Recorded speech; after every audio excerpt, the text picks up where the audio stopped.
From downtown, this is Tim Kitzrow from NBA Jam, and you're listening to NintenDomain Podcast. Boom shakalaka! This week on NintenDomain, I saw Pokemon in real life. Non-E3 begins with the Sony State of Play, and it took me 55 hours, but I finally got outside again. Mina will hollow all the bones out of your body. I spent another $400 on Hitman.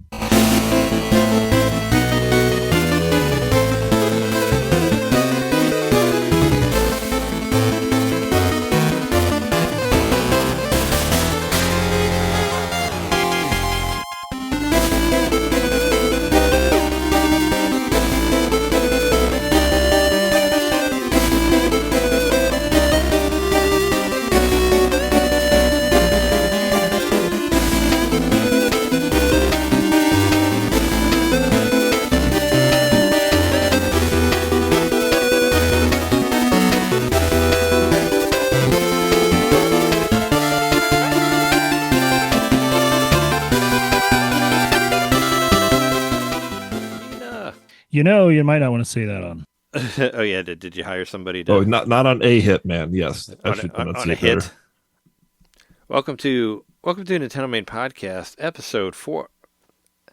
Welcome to NintenDomain Podcast. I almost did it again.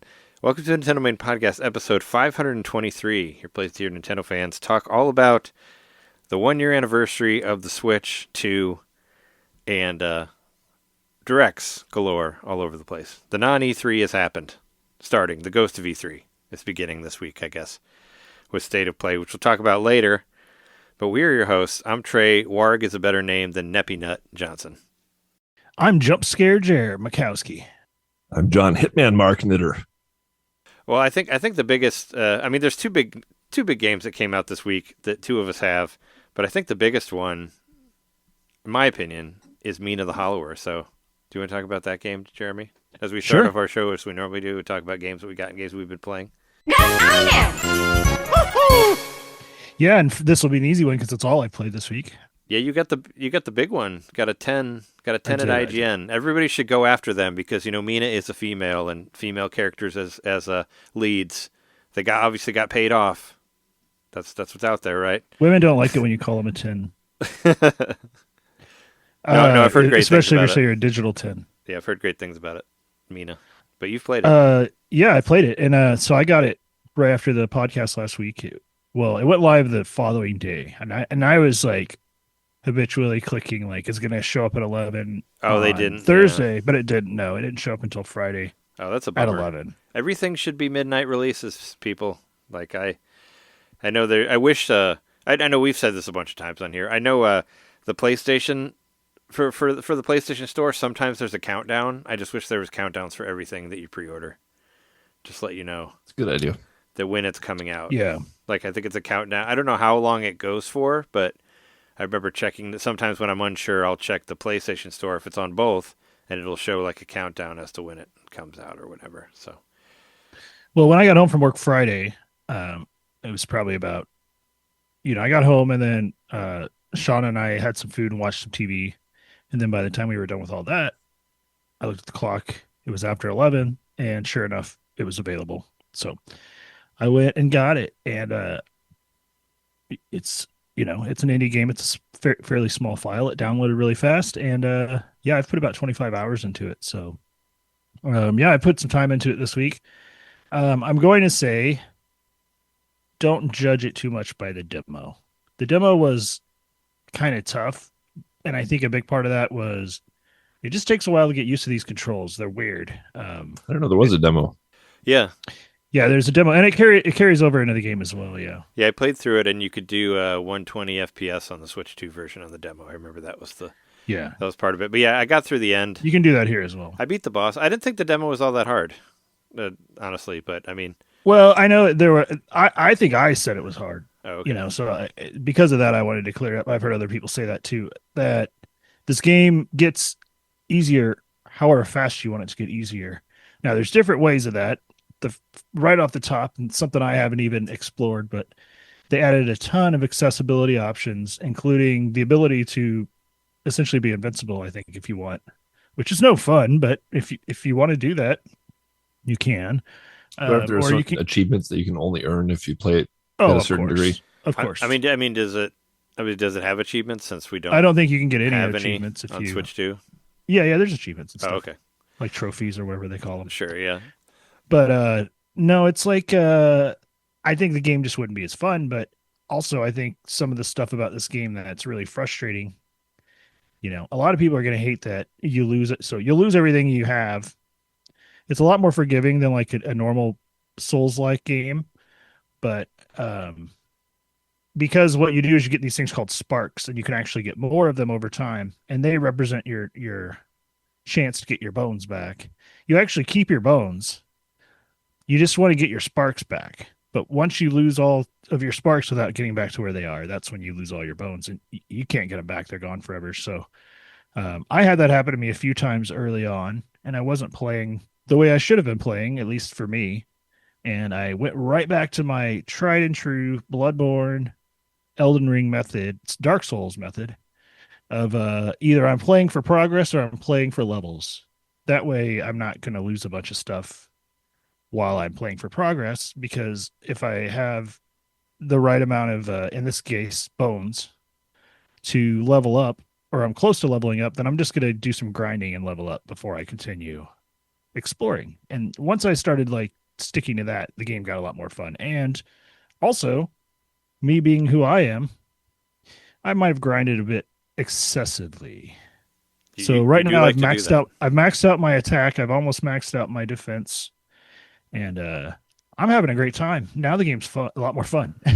Yeah, sure. Well, yeah, once it gets a little bit there's still easier. There's still a lot of it's an action platformer, so there's a lot of like pitfalls and stuff like that can still mess you up, and there's just a lot of timed puzzles. This game's chock full of all kinds of fun stuff. But at its core, it really is like kind of like Bloodborne. Like even down to the point where you will get really, really far from like, your like home base, and you're like, shit, how am I I want to go back there and buy something, but I can't. It's too far away. And then all of a sudden you'll like walk through a door and you're back where you started.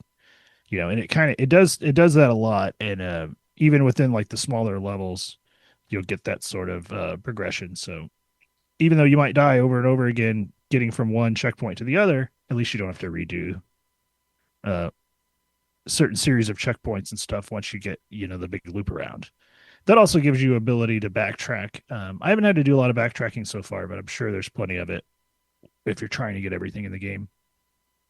But what makes this game really fun are these things called trinkets, and they're basically relics, like from Final Fantasy VI. They just are your little like speed shoes. Yeah. In fact, there is a relic that makes you walk faster, I do believe. Nice. For a trinket. But these trinkets are cool because you can just totally change up your gameplay. Like, for one thing, there's multiple weapons you can start with. I started with the whip sword because that's like kind of what what I had heard suggested, and that's what I played with on the demo as well. Like, I don't remember what I think I used that for the demo. I don't. Yeah. I don't think or maybe I used the two swords. I don't remember. Like, the demo came out so long ago. Yeah. That because it was like it came out like right after a direct or something like that. But the demo was almost like a year and a half ago. Oh. But so I don't really remember what I did on there. I just remember I played it. I just played it. I did not continue my progress. I just started all over again because it's been so long. Oh, can you? It said I could continue, or at least it would. There was some sort of thing I would have gotten if I would have continued, but I didn't. I started all over. I wanted to. Got to get those extra shit. But I will say, like, this game is got a lot of jump scares in it. Yeah, I heard there's actually like stuff. an NPC that likes to pop up and scare the shit out of you, and you never know when he's going to show up. And he gets me every time. And he's not mean. He actually gives you an item whenever he sees you. He just shows up in a really jump scary way. And like maybe you like defeat a boss and you walk to the next room, and then he flies on the screen and he makes a very loud ruckus, and his face is really scary. He's got like big sharp teeth and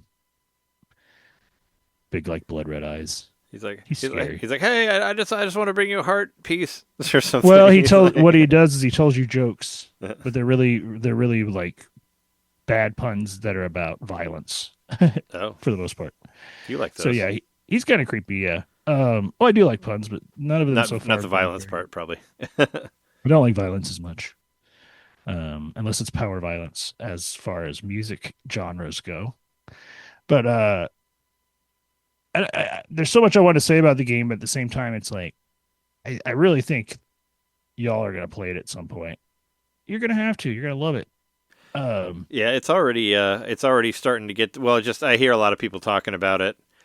It's just you know, I'm trying to not buy games and not play them. So it's like if I buy it now, I probably won't play it because I mean, the I'm playing worst a lot that's of gonna another happen game. is Yeah, the worst that'll happen is you'll pay less for it later. sure. Otherwise, or rather, you'll pay the same for it later, but it's $20. So Yeah, it's $20. It's cheap. It's a great price. I'll get it whenever I feel. I've like already I have got my time money's to worth play in it, 1 week. You know. 25 hours.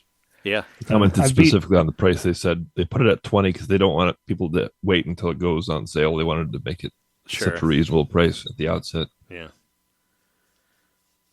But 20 is a great price for anything. I think that's anything you might have read about it, as far as like gushing about it, it's going to be true. Like it's got really cool NPCs. Like you can interact with all of them in different ways. One of my favorite ones is very early on. You're walking through like kind of the slum area of this town, and this NPC will run up and rob you and steal your bones away. And you like Your chase bones him. being like your Bones money? are the money. Gotcha. Bones are your money. you use them to upgrade too, right? Or is that the spirits?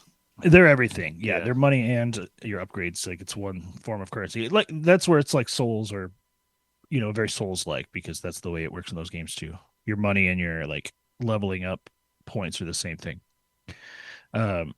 So yeah. Wait, what was I saying? NPCs? I don't know. Oh yeah. So this NPC runs up and robs me. And the very first time he robbed me, I was like, what the fuck? Like I wasn't expecting it. And you could kind of run after him, but he ran off screen and I didn't catch him and I didn't get my bones back. I'm like, that sucks. So I was ready for him the next time it happened. I kind of like walked by the same area, sort of hung out, went on and off the screen a few times. Eventually he showed up again and robbed me. This time I chased him down, did my like burrowing thing so I could move quicker. And I just kept beating the shit out of him. And eventually he's like, stop. And I'm getting more bones out of him than he stole from me. And I just keep hitting him. And eventually he's like, ah! And he just like collapses into like a pile of goo and gives me a bunch of bones. I didn't think much of it. I walked away. I kept playing the game. And then I came back later and that pile of meat was still on the ground. I went up to it. And he's like, oh, you stole all my bones. Now I'm just meat. So you end up having to give him bones back. And then he gives you a really useful item for it. But I thought that was kind of funny. Like they made the bones very literal in that case where he just didn't have any bones left because I took everything. Can't move without them. Yeah. Yeah. It was pretty funny. But the bones are cool. Like it's just all these crazy like there's like a cow skull and like rib cages and all this stuff flying around and they all represent different item amounts, but it's kind of cool like defeating an enemy and like a skull and some ribs fly out at you. It makes it kind of feel like you really are taking their bones. But yeah, it's so far, I'm having a great time with it. Yeah, I beat 3 of the 7 dungeons. I just beat Septemberg. I had to fight this enemy called what was he called?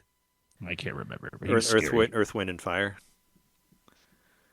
No, he like he's Because basically like he's got like a jack-o'-lantern head and he's got like these claws and he chases you and he's invincible. So it's like there's like a whole section where you're like a bit like Dark Samus or whatever, where you're like trying to avoid him for the whole level, and he like will just pop in. Like at one point, like you go down into your little safe cave, and you're down there, and then he crashes through the ceiling into your safe cave. The place that I thought was the only safe place in the game, but he can go there too and kill you. So oh wow, during that whole level, man, that was creepy, and I thought it was really cool how they did the whole thing of having him stalk you and stuff. And the whole time you're rescuing children that he kidnapped to get them to go back to school. But yeah, I beat that guy most recently, and now I'm supposed to head to the beach. I can't figure out how to get there, but I will. There's like these newspaper stands that every time you meet a boss, like a new newspaper will come out, and you can kind of get a hint of what to do next from it. That has to be a reference to Earthbound, right? Because that's the only other game I know of that did that. Like in Earthbound, whenever you stayed at a hotel after any event, you'd get a paper by your door, and it would talk about whatever you did last, which I always thought was the coolest thing, and I never saw it in another game.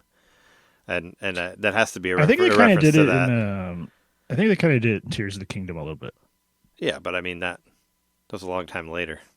I know. Well, this was too. But that was the first. It was the first time. I guess you could like work for the paper, right? In Tears of the Kingdom, but I always thought it was cool that it just made you want to like stay at a hotel every time you beat like a boss or a level or whatever, because then you'd be in the paper about whatever you did to affect the world. It definitely does that. Like whatever boss you defeated most recently, it'll show like a picture of you fighting the boss, and there'll be like a headline, and then it's just kind of like gibberish text underneath. It's not like a full article, but there's headlines that you can read to kind of clue you in. Like, after I beat this most recent boss, there's a new newspaper. I read it. It said that everybody was rushing down to the beach because there's treasure washing up on shore. So now that's why I got to go down there. It kind of creates like an ambient reason in the environment that I would go there, not just because it's the next place to go. So there's seven dungeons total from what I can tell, and the seventh one is actually in like the main city, which is kind of your hub area, and that one they won't let you access till you complete all the other ones. So I think I've read that you can complete stuff in whatever order you want, but so far I've just been doing it in kind of the recommended order, and that's worked out well for me. And every single dungeon's been very different with different mechanics and different puzzles and stuff. And so far, none of the puzzles have like pissed me off or anything. They've all been pretty clever puzzles that weren't just pushing blocks or something like that. Are there things that you get in the dungeons that'll help you? Is it like Zelda in that way, where like there's a specific like item that you get that'll make you more powerful for it, as to like for the next dungeon, like as to a reason as to why to do one before the other one? Not really. Like they don't really affect you. It's not like Mega Man where you need a certain weapon from one guy to beat another guy or whatever. No, but there are enemies that are weaker to some weapons than others. So like I fought like a big monster house, and I'm like, he's got to be weak to axes, and I was right. Like I took him down really quick with axes. So like you can kind of use your logic a little bit in that regard, but as far as the secondary weapons, it's like Castlevania. So like you collect them, and then you have like these things called vials. It's like your potion or whatever, your magic points, and you get these items they're called sidearms, and they're basically like the Castlevania weapons. You have like a throwing axe, you have like a dagger you can throw and stuff, but they've got extra mechanics, and it's in a quasi 3D environment, so they behave differently. But some of those will help you out. Like there's an umbrella that you can use to kind of block attacks, and you can also use it to kind of float over longer gaps. So something like that, if you took it into a dungeon where there's a bunch of gaps, yes, that would help you with the dungeon, but you don't need it. Like there will be some other way to do that without the special item. So because of that, I don't think it's necessarily a Metroidvania in that regard. It's more a Metroidvania in the regard that it just unlocks more of the map as you defeat more dungeons. And you get these little like silver pipes that are like little warps. And then I did actually find, I'm kind of happy I found it on my own because it seemed like a bit of a secret, but I found like another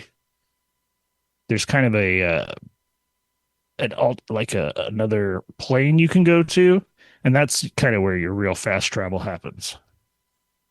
But that I'm still trying to figure out. It's really tough, and it's all puzzle based, and it's kind of like a Star Road in that regard, where there's entrances to different spots on the map that you can access from this place, but you have to kind of unlock the pathways to get to those portals. So far I only have like 2. But they do help a lot if you want to go back and buy an item from an NPC or something back in the town. But you'll run into a bunch of shops and stuff through your travels as well. And you'll run into NPCs you'll talk to, and then they'll get pissed off at you and fight you. Or sometimes you'll walk into a screen and someone will just jump off, just jump from off the screen and start fighting you. You never know when you're going to be doing a boss fight. It happens kind of randomly sometimes because it's all about like whatever the politics of the game are, where, Mina is like kind of like, I don't know if I want to call her something like the Wizard of Oz or something, in the sense that she's like got all this technology and stuff, and she's sort of she's quote unquote made everything better with her technology. But now there's like a huge, there's a huge faction of people that are saying that her inventions are actually harmful. And so there's one of the knights, in the main town has like everyone's saying he's turned into a traitor because he doesn't believe in the technology that Mina's doing because it's causing problems. So according to him. And the further you get into the game, the more, you're getting, I'm starting to get that idea that maybe what Mina did wasn't completely the best. But that's a good game. That's a good video game. When you don't know for sure that you've got a purely good character that you're playing. So I've got a it question. leaves some room for interpretation there. Go ahead. It's like Shadow of the Colossus all over again. It reminds me a little bit of that, but this is more about the infrastructure of the world itself. So all the citizens and stuff. It's not just like a magical kingdom or something. I just thought about that. Yeah, because we just posted the patreon.com/NintenDomain podcast, our expansion pack episode about middles, and we were talking about Shadow of the Colossus and that. So it was still in my mind because I just edited like a few days ago. It's a little bit like that, but it's more like, I don't know. We've seen it in Final Fantasy games and stuff where like you create a machine to extract energy from the earth. That's going to get misused. Yeah. Or it's going to cause environmental problems. That's kind of what I think they're getting at. Because she's created these 7, that represented by the 7 dungeons. There's 7 they're called spark towers. And they're supplying energy and protection and shields and stuff to the citizens. But supposedly they're also like causing problems. And I haven't completely you just hear about it here and there, like you go to the library and you find like a hidden area in the library. There's it's called a seditious pamphlet, and it's about like how bad the Mina's technology is and stuff like that. So it's just like an undercurrent politically. Then also the main guy that I think he's called like the Archduke or something like that. The main like guy who's like supposed to be the king or whatever. Some of the people think he might be a bad guy, but he's really nice to Mina and gives her all kinds of treasures and stuff whenever he talks to her. So I think he's cool. For now. Until he tries to stab you in the back. Right. It's going to happen. But not knowing whether Mina's good or bad or whatever. Well, first of all, what is a hollower? A hollower is just someone who can dig. I would say, I figured it had something to do with, digging underground. That's what I guessed. Because digging is know. like the main mechanic in the game, right? Yes. It's a big part of it, right? Yeah, and there's multiple hollowers. Like there's other hollowers, but and there's sort of a kind of I don't know if you call it like, yeah, I guess you call it prejudice. Yeah, prejudice. There's like prejudice against the hollowers too that you'll run into. Like there's one guy that won't let you into a building. He's like a bouncer and he blocks you. He says no hollowers allowed. I can't have your kind here. You have to sneak into the building. You got to hollow your way. So why is it that people are hollowing? Because that's sort of how they figured out like how to make everything better in the world. They built all these tunnels and found these currents of electricity and energy in the earth and stuff, and kind of like made like tunnels to travel around and to transport things and stuff. I gotcha. Yeah. So Mina's a mouse. Is everybody else like a mouse or rodent? There's mice, there's birds, there's all kinds of things. Okay. All kinds of different animals. Like everything is kind of an anthropomorphic animal in this. There's bugs. There's all manner of. They could be Pokemon. For how different they all are. I was just wondering because she's a mouse and there's burrowing and all that. Is that like? Is that the reason? Because there are a bunch of like rodents and stuff burrowing. Like if they found this great new technology, they can dig into the earth and all that stuff. Yeah, and I just think that since they're able to do all this, like there are those that don't trust them because they know more or they have access to more. And and they see that as an imbalance of power. But they're not trying to dig in the ground. That's their fault. Yeah, lots of digging in this game. You do a ton of it, and it becomes like a very necessary tactic to fight bosses and stuff because you have to. That's how you dodge. And some enemies you have to like burrow under them and hit them from a weak point or something if they have shields or armor or whatever. And some of them have like bombs and stuff they're trying to throw at you, so you want to get out of their path. And the quickest way to do that is to burrow. Usually, some things can still hurt you when you're burrowing, but for the most part, you're safe from the bad guys. But the bad guys are aggressive. They see you, they come at you, like they'll follow you until you leave the screen, and then some enemies will follow you to the next screen. But those are usually more like mini bosses and stuff that'll chase you down. Yeah, this game's cool. IGN gave it a 10. Would you agree with that? I mean, I don't. They were paid off. I would say I'm not a yeah. I consider myself an amateur journalist, but I like how we do things. I like how we do rankings. Yeah. Of stuff like within a context. Like I'm gonna love comparing this to other games that came out this year, for instance, at the end of the year. Sure. But I don't want to jump out and say this is a perfect game. Like it's fun, but it is frustrating, and there are times where I want to stop playing it for a while, and I usually I'll get frustrated. I'll put it down for a couple hours and then I'll come back to it and I'll be refreshed and back into the game. But there's been some frustrating moments, just me trying to get the controls down is really what it comes down to.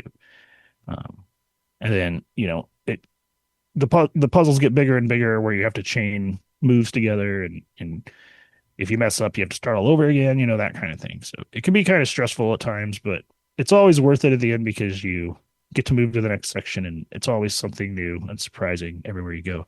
There were these two kids from the village that are out hunting bugs, and but they're actually out trying to find some legendary creature, supposedly. And you find them in this one room, and there's a little bunny rabbit, and they're chasing the bunny rabbit, trying to kill it. And they're like, "Hey, you can help us out, kill this bunny rabbit, but stay out of the way because there will be friendly fire." And they just start firing bullets everywhere, and like they're more of a hazard to you than the rabbit. The rabbit can hurt you, but they're more of a hazard because they're just firing willy-nilly all over the place. And so you kill the rabbit. You don't really kill it, but you knock it out. They catch it in their net, and then they look at it. They're like, "Oh, this isn't that legendary creature we were thinking of." And they like let it go, and they're like facing you, talking to you. And then while they're looking away, the rabbit transforms into this crazy flying beast and flies off the screen, and they don't even notice. And Mina's just like, "Hey, but wait." That was comical. So I don't know about this creature if I'm gonna have to fight it at some point, but it had a shit-eating grin on its face when it flew away. Probably. It was kind of funny. Yeah, I don't know if they'd make the graphic for you not to meet up with it later. I don't know. Is there anything about the game that reminds you, oh yeah, these are the guys that made Shovel Knight? I think so. I think like the general a lot of aesthetic. Digging. There's more digging. The digging, the aesthetic. They love to dig over there. Yeah. The aesthetic is similar. And I would say like the way that the way you collect loot is very similar. It's everywhere. It's satisfying to pick it up. It makes really nice, satisfying sounds. There's like certain things you can do, like going back to those the trinkets, the relics. Like I have one that'll make it to where when you kill an enemy, they give you more bones. They like give you like 50% more bones. But when you kill them, their bones go flying and bouncing everywhere, like they're made out of rubber, and they can like fly and they can go land in pits or in the water or whatever, and you can lose them.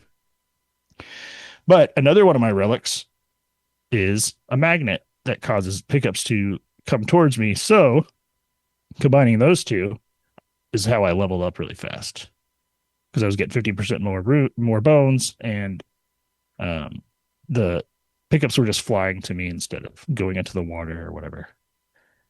Yeah. Like a lot of even just the normal enemies you fight in this are like the size of bosses. So there's just like a lot of really pretty sprites, a lot of really great animation. The animation's cute. Like Mina, when she levels up, she puts on a little pair of glasses and she's looking at a little notebook and considering what to do next. Oh yeah, like while you're looking through the options. like there were some kids talking. The kids that ended up getting kidnapped were talking about, how they were going to go in the woods and kill him, and then like you talk to them, they're like, "We don't need your help, old bag." I'm like, "Oh, I'm an old woman mouse. I didn't even know that." But I guess yeah, she's supposed to be kind of old too. She's a legendary creature in her world. Everybody knows her, and not everyone likes her.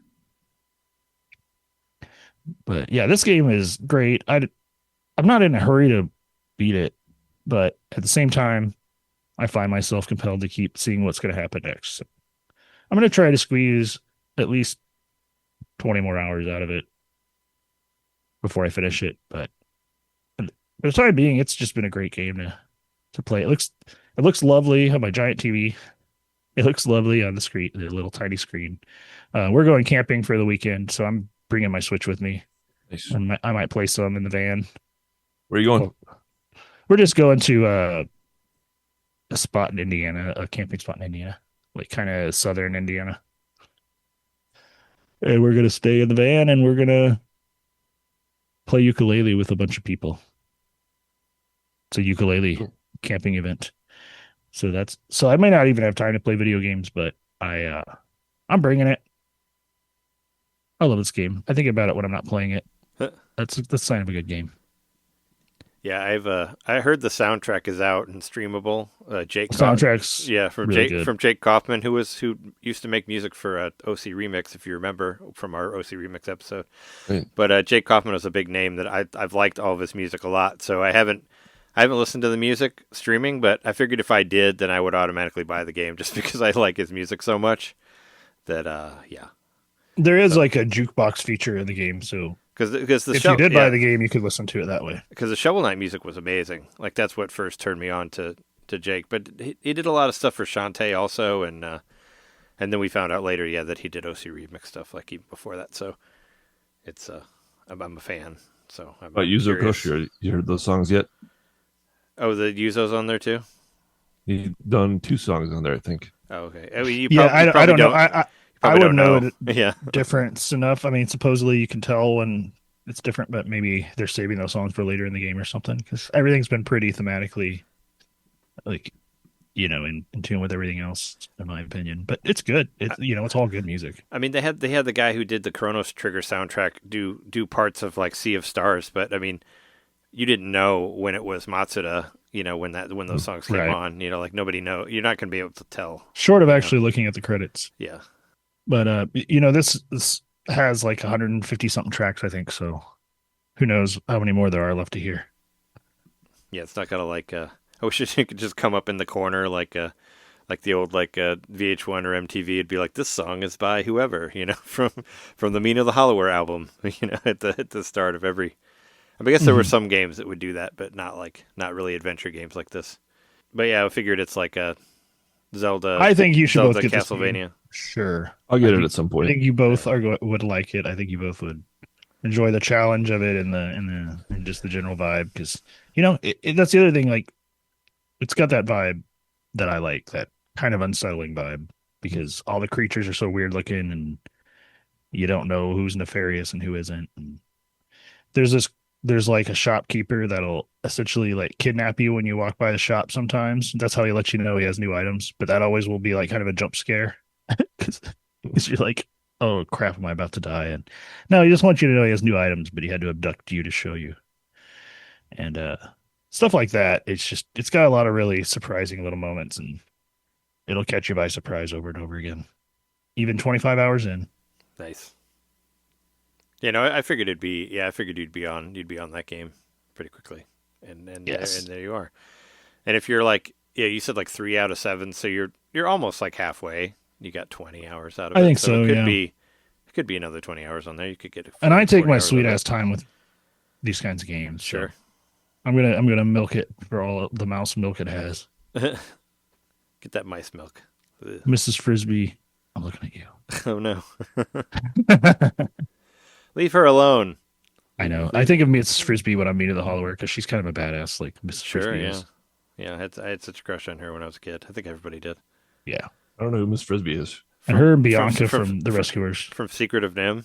One of the best Oh, one of the best I don't think I ever movies saw of that. all time. Man, you miss so much stuff, John. One of these days, whenever you're here, I'm going to be like, all right, we're watching Monster Squad and Secret of Nim and You're just gonna Clockwork UHF, Orange like me, all just the like strap me in, open my eyes. yeah, make you watch all this stuff that you haven't seen that you've missed. Secret of Nim is incredible. Like that was it's like a kids movie, but it's terrifying. Like that movie scared the crap out of me because there's a lot of like blood in it and like rat torture. It's and, like, really all, violent, yeah. But the animation is incredible. Like it looks so cool. Like It's it was, Don Bluth. Yeah, it was just one of those movies that just looked like fucking amazing, and like the I don't know. The whole thing is incredible. Like it's all like it was one of those movies that just really made an impression of me because it had so much darkness to it and it just looks so great in the animation and all the characters and Yeah, the darkness is there from the get-go. It's like Yeah. she's investigating her husband's death pretty much. Like, oh yeah, trying to figure out why he died. and they're like they get like their chest like cut open and there's blood and it's like it's bloody. Like they don't really hide anything. And she's got like a sick kid, kind of like a Tiny Tim situation. Yeah, and like their house is sinking into the mud also. And there's a lot of there's like bird sex at one point. Yep. These birds fuck. I mean, well, you don't see it, but they're fucking. You know what's happening there. We probably told you the whole movie there. Actually, no. I mean, no. It's Nicodemus. Terrifying. Mhm. That guy was terrifying. Yeah. I love the way that the voices are, like the way everybody talks. It's great. It's an excellent movie.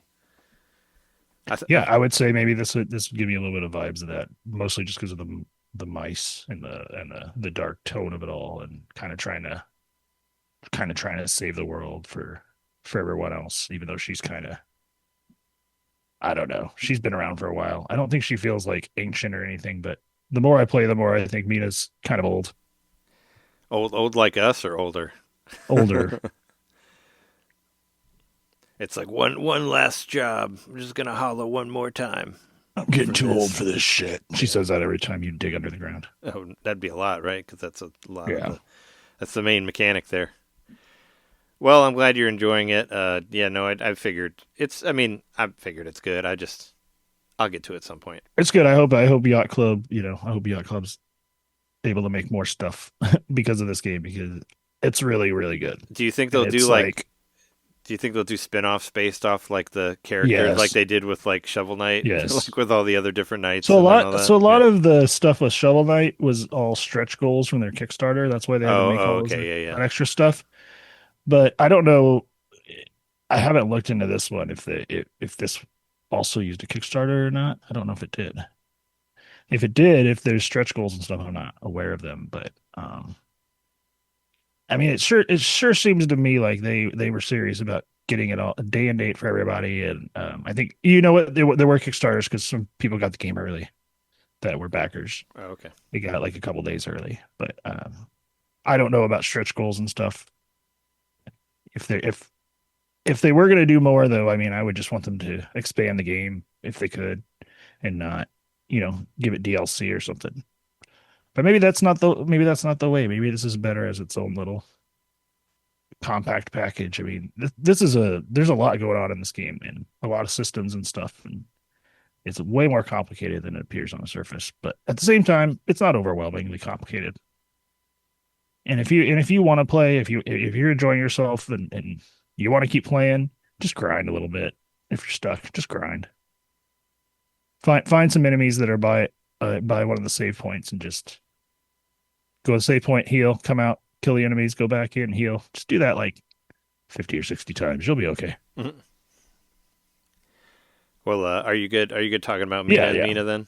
I'd say, speaking of Kickstarters, I think John has a Kickstarter that you want to talk about here. We could segue that way. I do, yeah. From one to another. Yeah. So let's do that. I don't have much to talk about this week, but the one big thing that I did was I backed the Hitman board game, which is not on Kickstarter. It's on the crowdfunding site called GameFound, which is specifically for board games. And I think it's a pretty cool idea because all of these board games are really expensive, and they kind of. I think these board games are like one of the more popular categories on Kickstarter. So this company did their own thing, and this one that I got is the Hitman game.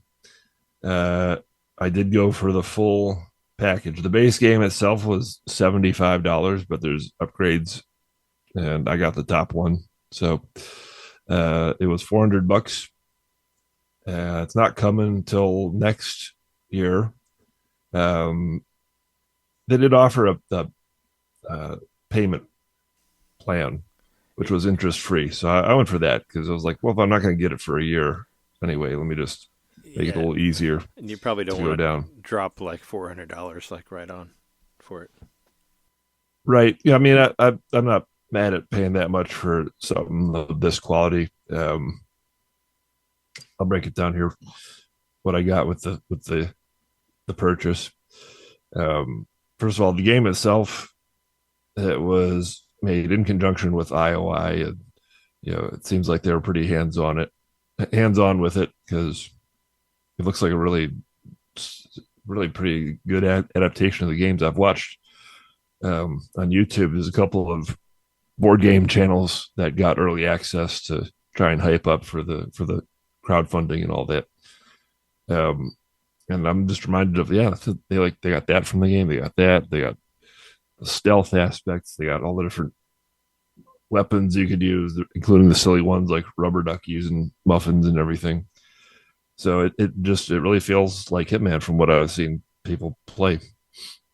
And there's different levels. I think how many are there? All right, so here's what I got with this full package, right?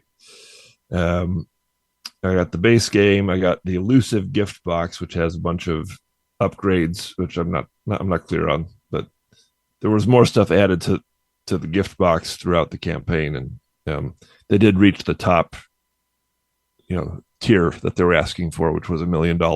It raised over $1 million. The numbered Gold Baller collector's card. The Gold Baller is a special gun in Hitman. Token upgrade pack, expansion pack, the Berlin location, Berlin miniatures, Berlin location, neoprene mat, signature targets, which I guess are like elusive.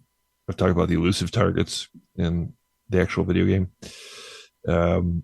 Signature targets, miniatures, base game locations, neoprene mats, and base game miniatures. That's the big plus to the $400 edition. Was rather than having just little cardboard cutouts of the characters, they're actual figures. And there's a whole bunch of them too.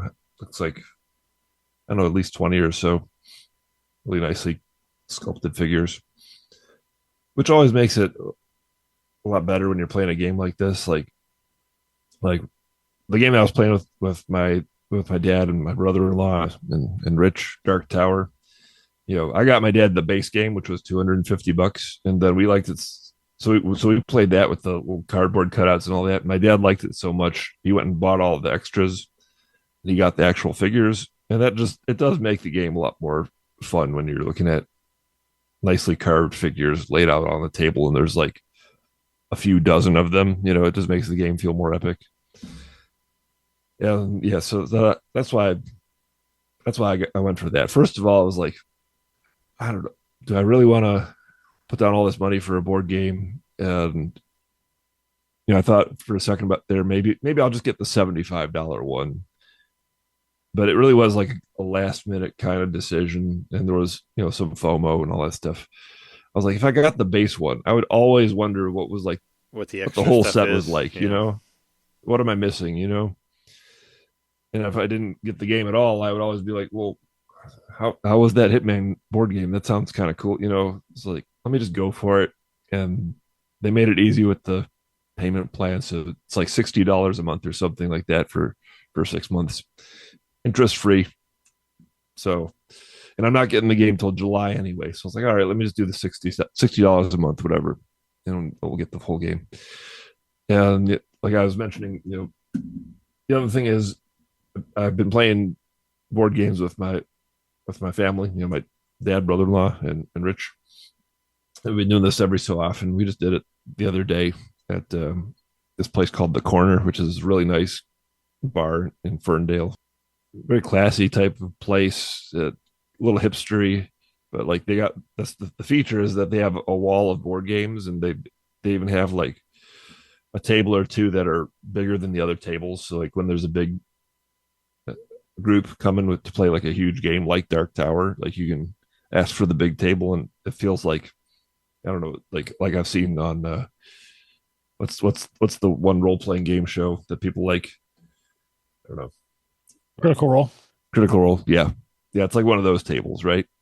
And so like, this is like a cool thing to do every once in a while. Go down to this place. It's called The Corner, and just play some board games. Sit there for 3-4 hours. But we've played Dark Tower a bunch, and I got my dad another one, which was a Monty Python game, which was another Kickstarter, and we played that one a couple of times. And I just got feeling like, well, we're gonna need something else to play, and here's this Hitman board game. I know I'm gonna love it, so we go for it. So it's been a week now, and I do not regret it, even though it was a lot of money. Because I know I'm going to like it. I'm going to have a lot of fun with it. It seems to be a great adaptation of Hitman. So I was saying that there's multiple levels. That means there's actually multiple boards included with it. And I was looking at all the different boards, and the boards are like almost one-to-one recreations from the top-down perspective of the levels in the games, which I think is just really cool and shows an attention to detail. So is there like a Burj Khalifa level or something? What's that? Is there like a Burj Khalifa? No, there's not that one. Yeah, there's a level in the game which is like an analogy to Burj Khalifa, tallest building in the world, and all that. I forget what they call it, the Burj Al Ghazali in the game. Yeah. Are you gonna paint? Are you gonna paint these miniatures that come with it? I mean, I don't think you would. No, you could. I could, I guess. I mean, I guess it would. You would want to keep it however it was. You'd want to change. Yeah, I just want to keep it however it is. They're cool looking. I know I got to look into this, but there was some kind of upgrade. Like if it crossed to 1 million, like the figures were going to be chrome or something like that. I got to double check on that. That was my cursory understanding. But yeah, all the figures look cool. It looks like the game really accurately translated to tabletop, so I'm excited to play it a year from now. Nice. Hopefully you don't get bored playing that game. But that's a line from the classic movie that Jeremy and I made. You can find it. You can find it on YouTube if you dig hard enough for it. The whatever it's called, Dewey the Duck. Dewey the Duck. Yeah, I put that up there. It's like it's way in the back of the YouTube. It's towards the beginning there. You can find it for right in our short movie section. I did get another game that I think we all got. I know Trey got it. I don't know if Jeremy got it, but yeah, you could talk about that. The Pictonico, we talked about it briefly last week because I bought the first volume of it, but I played it a little bit more. I haven't made it all the way through. It's very much like a lighter version of WarioWare, which I said that last week too, but yeah. It kind of has a little bit of the Tomodachi Life feel to it because it's like, oh hey, it's this person doing this thing with this thing or whatever, like it's that sort of thing. Because like I posted a couple pictures, like one of them is like zombie Jess's chasing grandma, or there's like the other one is the log lady from Twin Peaks holding Jess as a baby. So like it. So like it picks because it likes picking faces from. So I had a picture of like the Twin Peaks toys that we have. So it's used like Bob's face and like Cooper and like and Laura and like all the different figures that are in there as different faces for the games. And this one in particular was using Log Lady and holding Jess. So it's funny. It's pulled in for me the Tomodachi I made of Jeremy. So. Jeremy's Tomodachi keeps reappearing in my game. It's used because I took pictures from John's Tomodachi Life game like that I made as like thumbnails for our episodes, and all the thumbnails are on the phone, so it's actually taken faces from your game and brought it in there. So it's done that as well. So it's So I got the whatever the main like the first. I bought the first package. The $8 one or whatever. I didn't play it for very long. I don't know. I need to justify purchasing it more, but I was getting a kick out of because I didn't give it time to scan all my photos because I have way too many photos. So I scanned like a couple hundred, and I was playing, and I'm like, who are these faces? And I realized it was like random people from when we were traveling in Japan and Thailand. Oh. Just like random people that would be like in the crowd or something. And then also like we took some pictures with some of the lady boys that performed at this show we went to in Thailand, and they're like, it's just funny because they're so beautiful, like they've got like such perfect makeup, but then it has them as like the ones that are eating like that are like chomping on stuff and stuff. I'm like, oh, this seems mean. I need to like go in and change my photos out, but I don't know. It's gonna bring any face at once. Yeah, it's a well. It won't scan all of your, because I said last week that I had like over 9,000 photos. It won't scan them all at once. It'll just like scan like 100 of them or something. But you can start when you don't have to wait for it. But it doesn't take that long for it. It'll scan a section and then you play a game, and then it'll scan another section, and then you play a game, and it'll scan more.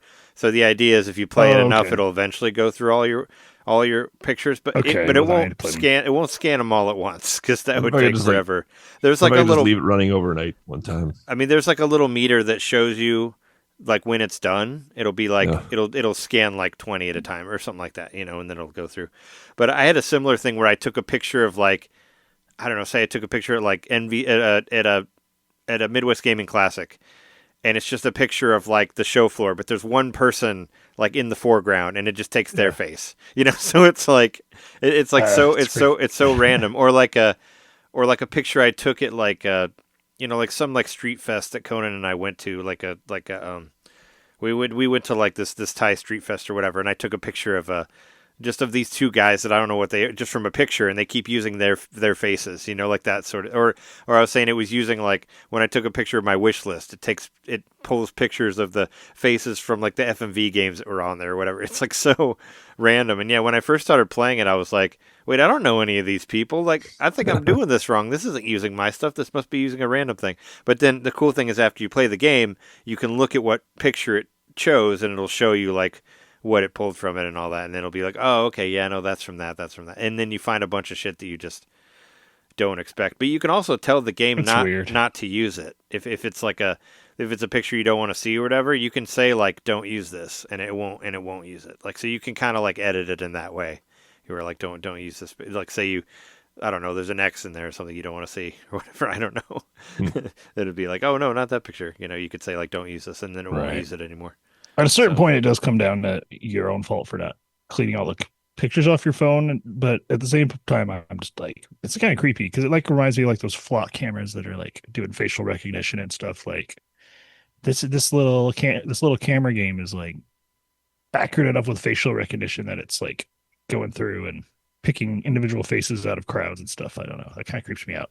I wish it would use pictures of our cats, because we have a lot of cat pictures in there, and I haven't seen any of them appear yet. It's mostly been like, people pictures. But I think I took a picture of a statue, and there was like a statue face on there too. Oh yeah, it uses toys, like because I took a bunch of pictures of my toys like last year for Toy du Jour had like their October toy thing, and I took a picture of a toy like every day for the whole month.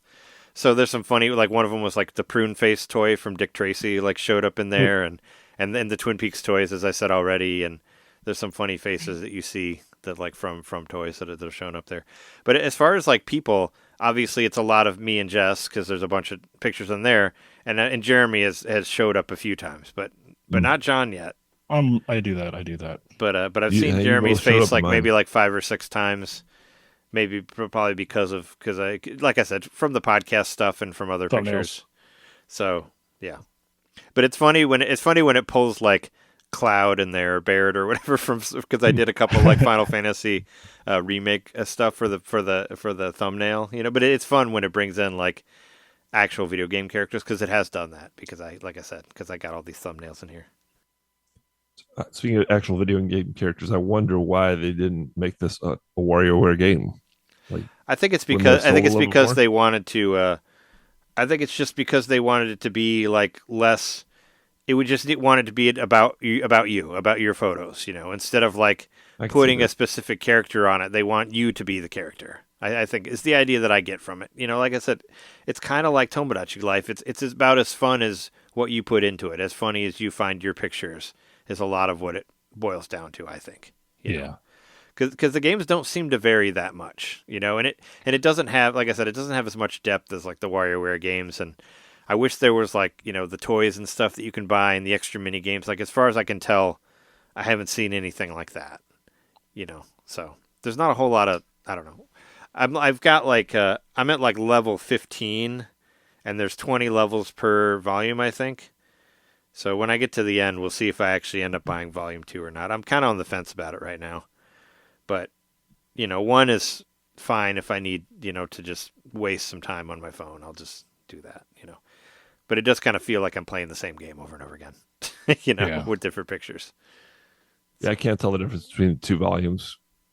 And that, I don't know if they came out with a 3rd and a 4th one that I would get those. I don't want this game adding up to be like a $40 game or whatever. Well, I mean, I figured it was different games, but I mean, if you're not noticing a difference, or have you played both of them? I played both of them. I don't really know why one is distinct from the other. I figured the mini games were different in each volume, but I don't know. Maybe it'll tell me if I beat whenever I get through volume 1. So yeah, but did you? I thought I saw you playing. Did you try out Ball Pit before it disappeared, John? Ball X Pit? For like 2 seconds. Yeah, I can't really render an opinion. Okay, I tried it for about that long too. Well, no, I mean I played it. I edited with it, and and it was a good editing game as we talked about last week. And I asked Jeremy's advice on it, and I got I set up the buildings like next to each other so they would like ricochet and like give me the extra characters. And I did get a couple more characters. And then I went back to the first and second level, and I still couldn't beat him. And I was just kind of like, all right, I'm done with this game. So that was my experience with Ball Pit. I jumped back in again like on Monday or Tuesday. I think it was done on Tuesday. You only had so much time left. I thought it was going to be done on Monday. So I jumped back in just to like fuck around with it again. And I was like, I just kind of got to the point where I was like, all right, I've played enough of this game. I don't need to play anymore. So it was kind of a no for me after a while. Maybe because I couldn't get the hook there, I guess. Yeah. And I was just like, nah. I got other games I'd rather play, like Tetris 99, where I got in there and got the Yoshi theme. Oh yeah, I did that too. Yeah, I was doing terrible. Like I was getting my ass handed to me left and right. The best I got was like 42. Like that was as high as I got. And I only got into the top 50 like maybe twice. Like I felt like I was doing awful. The best I did was 29. It took me 6 matches to get my theme. Yeah, because I was just getting destroyed, and maybe I was playing with the Pro controller, but it was, it didn't seem like it was doing false drops or whatever as much. But still, I was just getting destroyed. I was getting rolled. So I was like, what is all this shit? But I have a lot of other stuff to say, but we should probably just take a break first. Before I get into that stuff. Actually, before we go, I guess I could talk about this one because it's kind of short. But I bought a book. Yeah. Book? Yeah, let me find it. It's part of my... we got a bunch of stuff that I have to talk about here. But I bought a book of a person that we all know. Well, Jeremy and I know. We never met him, but I would like to at some point. But I bought this. I bought Nadia Oxford's book.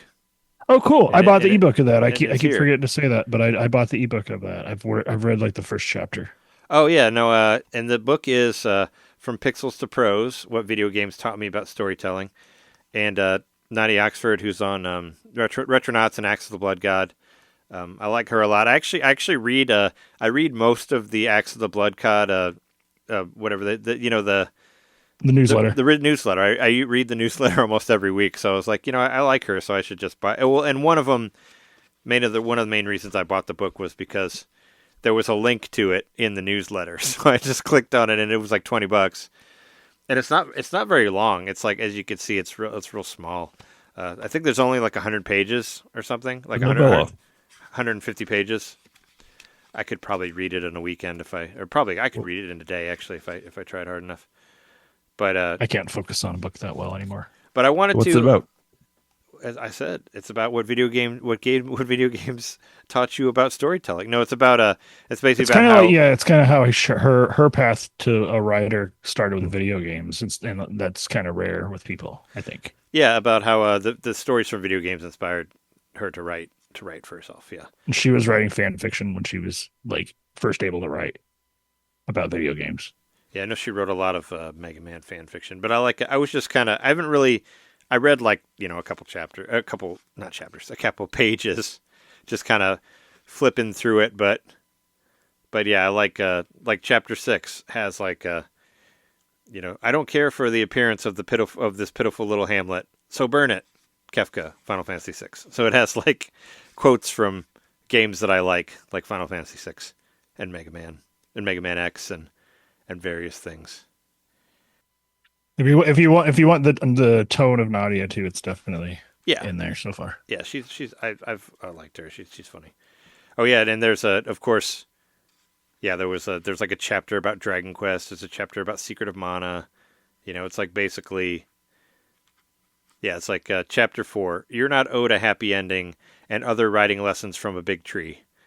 You are hereby banished from Podos Village. Now get out of here, villager. Secret of Mana. Everybody remembers that who played Secret of Mana when you get banished like towards the beginning of the game. Which I was like, oh wow, I've never really seen that in a game before. It also has a forward from someone we've met in real life. Jeremy Parrish wrote the intro for it also. So I don't know. It's I just wanted to support it. And the book actually, I seem to have lost it in the bag, but it came with a little sticker that's the cover. It has like a little sticker that's the cover. That's the book cover. So that's cool too. Hopefully, well, she had to do the art for her. Hopefully I didn't. I figured it was the same person who did the art for the Retronauts thumbnails because it looks similar. But the front cover has like Mega Man telling stories to, you know, there's like Lodo from Dragon Quest and there's some Pokemon laying, or, you know, you see like various video game characters on there. But yeah, I didn't know how long it was going to get here, and I just got it like a couple days ago. So there it is. Maybe someday. Way to fellow, yeah. Maybe someday fellow creators. Maybe someday I'll get it signed at an MGC. I know she goes to a lot of MGCs now, but I haven't been available or had money to spend there really. So yeah, but I like what I've read of it so far, and it's like I said, I think it's just one of these. Whenever I go off on another one of these shows, I'll just read it while I'm at the hotel. That's my plan. Like whenever I'm in Indiana or Wisconsin or Michigan or whatever, I'll just, because I have a lot of free time while I'm there, and I'll read the book. That's my plan. Nice. So I'll try to get back into reading it. That way we can talk about it. I should read that Chris Kohler book too, which I don't know where it is. I was thinking I guess I haven't really looked for it, but it should be around somewhere. But I know Jeremy has it, but you got to do our Iwata Asks report that we never did. We never finished Iwata, and you also got me the Reggie book too. I never read any of it. John got me the Reggie book, but I finished Iwata Asks. I never read the Reggie book though. I gotta read that too. But yeah, like I said, it's a small book, so yeah. But anyway, let's take a break, and then we'll come back and talk about the Pokemon Field Museum and not Xenoblade, Final Fantasy VII Rebirth, and many other things. So and something that turned a year soon. Yeah, and the Switch 2 also, and whatever else. So we'll be right back.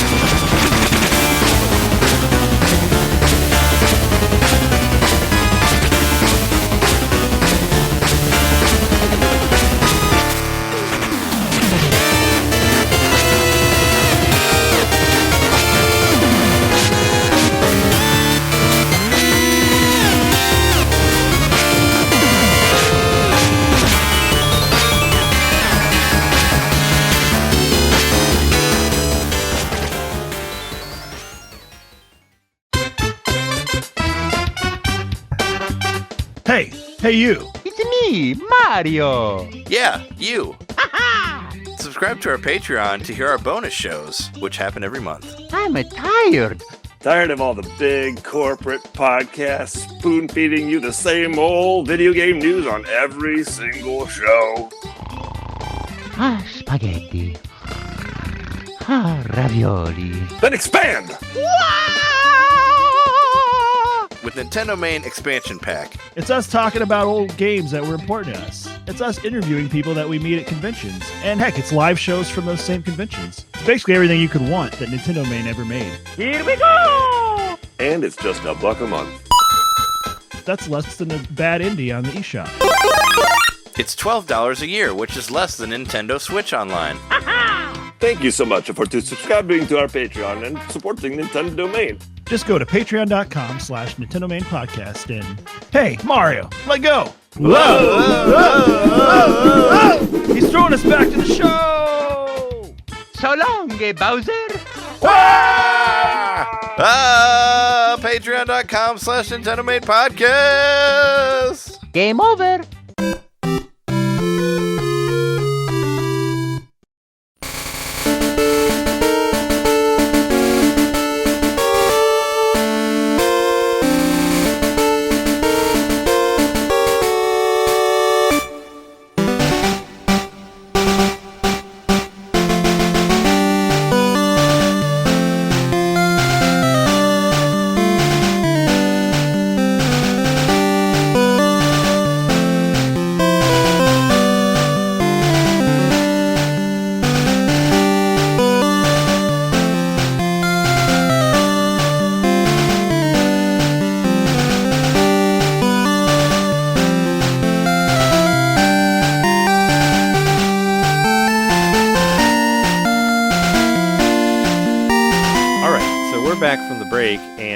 As I said at the very beginning of the show, I got to see Pokemon in real life. Well, sort of. Bones of them, that is. What's left of the Pokemon? Yeah, so Jess had bought... So for anybody who doesn't know, the Field Museum, the Museum of Natural History in Chicago, they are doing a Pokemon exhibit right now. I think it just started like a week ago or something like that. And yeah, the idea is... you basically look at like they made like skeletons of certain Pokemon, and the idea is like you compare it to like actual dinosaur bones or whatever. So there is like, but no, yeah, the idea is to like show dinosaur bones and show Pokemon bones and be like, here's the similarities of these Pokemon versus real creatures, and let's teach you about like finding fossils and all these other things. So there is like a educational aspect to it. Trying to get the kids interested in real world. Yeah. Archaeology. And what I thought was kind of weird, I guess I expected more Pokemon because they really went for it. Like how they said, like, let's make it about like ancient Pokemon. So it's only really based on the Pokemon that you can recreate from fossils in the games. Oh, that's cool. So it's not really, so there's not like we figured we'd see like a Pikachu skeleton or like, Bulbasaur or whatever, but it's only the prehistoric Pokemon from the games. Oh, cool. Because that's cool. Yeah, I would probably recognize some of them then because they're in Pacopia. So they even made like replicas of the fossils that you would create the Pokemon from the games, and it'll be like, all right, here's the fossil, here's the Pokemon, here's the like real life creature that it's the closest to. So, and that's basically what it is. And like there was a replica of Sue's head there. For anybody who doesn't know, Sue is the name of the Tyrannosaurus Rex skeleton that they have at the Field Museum. And I was just there like a few months ago working on a TV show, which I just checked. I think it's supposed to premiere at the end of this month. So I don't want to say what it is in case I whatever signed a thing. I don't remember. Legal. But anyway, I with the person that I worked with that I interviewed there. She actually was one of the main people that put together the Pokemon exhibit. So cool. So I posted a picture of her on the outline here, but that's her like Pokemon. That's like her animated version of herself, like what she would look like as a Pokemon character. So there's like 3 different workers from the museum that worked on it, and they made these little like animation like these cartoon versions of themselves. And I was like, oh yeah, there's her. I know her. We basically did interviews with her for the show and kind of followed around all day. And I did ask her about it a little bit, to be like, hey, when are the tickets on sale? Because they weren't on sale yet. And she's like, well, we don't know yet, but it'll be posted whenever it is. But I did... I put out a line to her and asked if she wants to be on the show to talk about it. Cool. Well, we're not like best friends. We had just, she was just the, I don't like have her number or whatever. Fire an edible arrangement. But no, I just, she would, I just happened to interview her for a job I was working on. I didn't interview her. I put a mic on her and recorded her talking to somebody else. But you know how that works. But I did get to see we were in kind of like a sort of a back rooms thing, and I did get to see like part of one of the Pokemon. I mean, you couldn't really tell what it was, but it was like she's like, oh, here's one right here that we're working on. It was like an arm. It didn't look like anything, but I did kind of get to see a preview, but it wasn't anything like that I recognized, but because it wasn't done yet. But it was cool. Yeah, I was like, oh yeah, because I saw that there's some article with her getting interviewed, and I think you posted a video probably with her in there too. I didn't watch it, but anyway, I was like, oh well, I kind of know her because I worked one day there.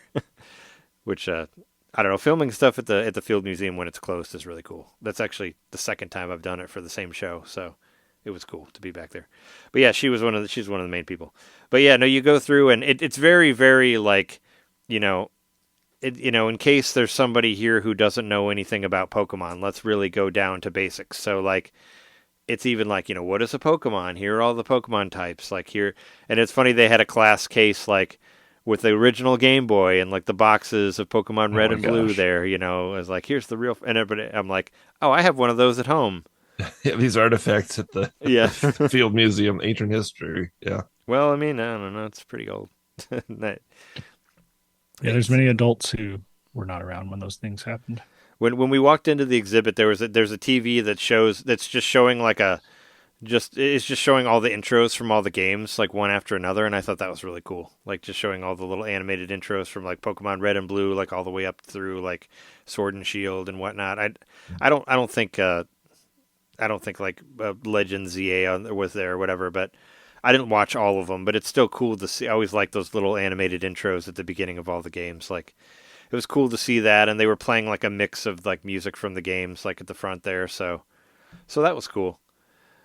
But I'm interested, like, to what degree, okay, like the Field Museum, serious history, science, all that kind of stuff.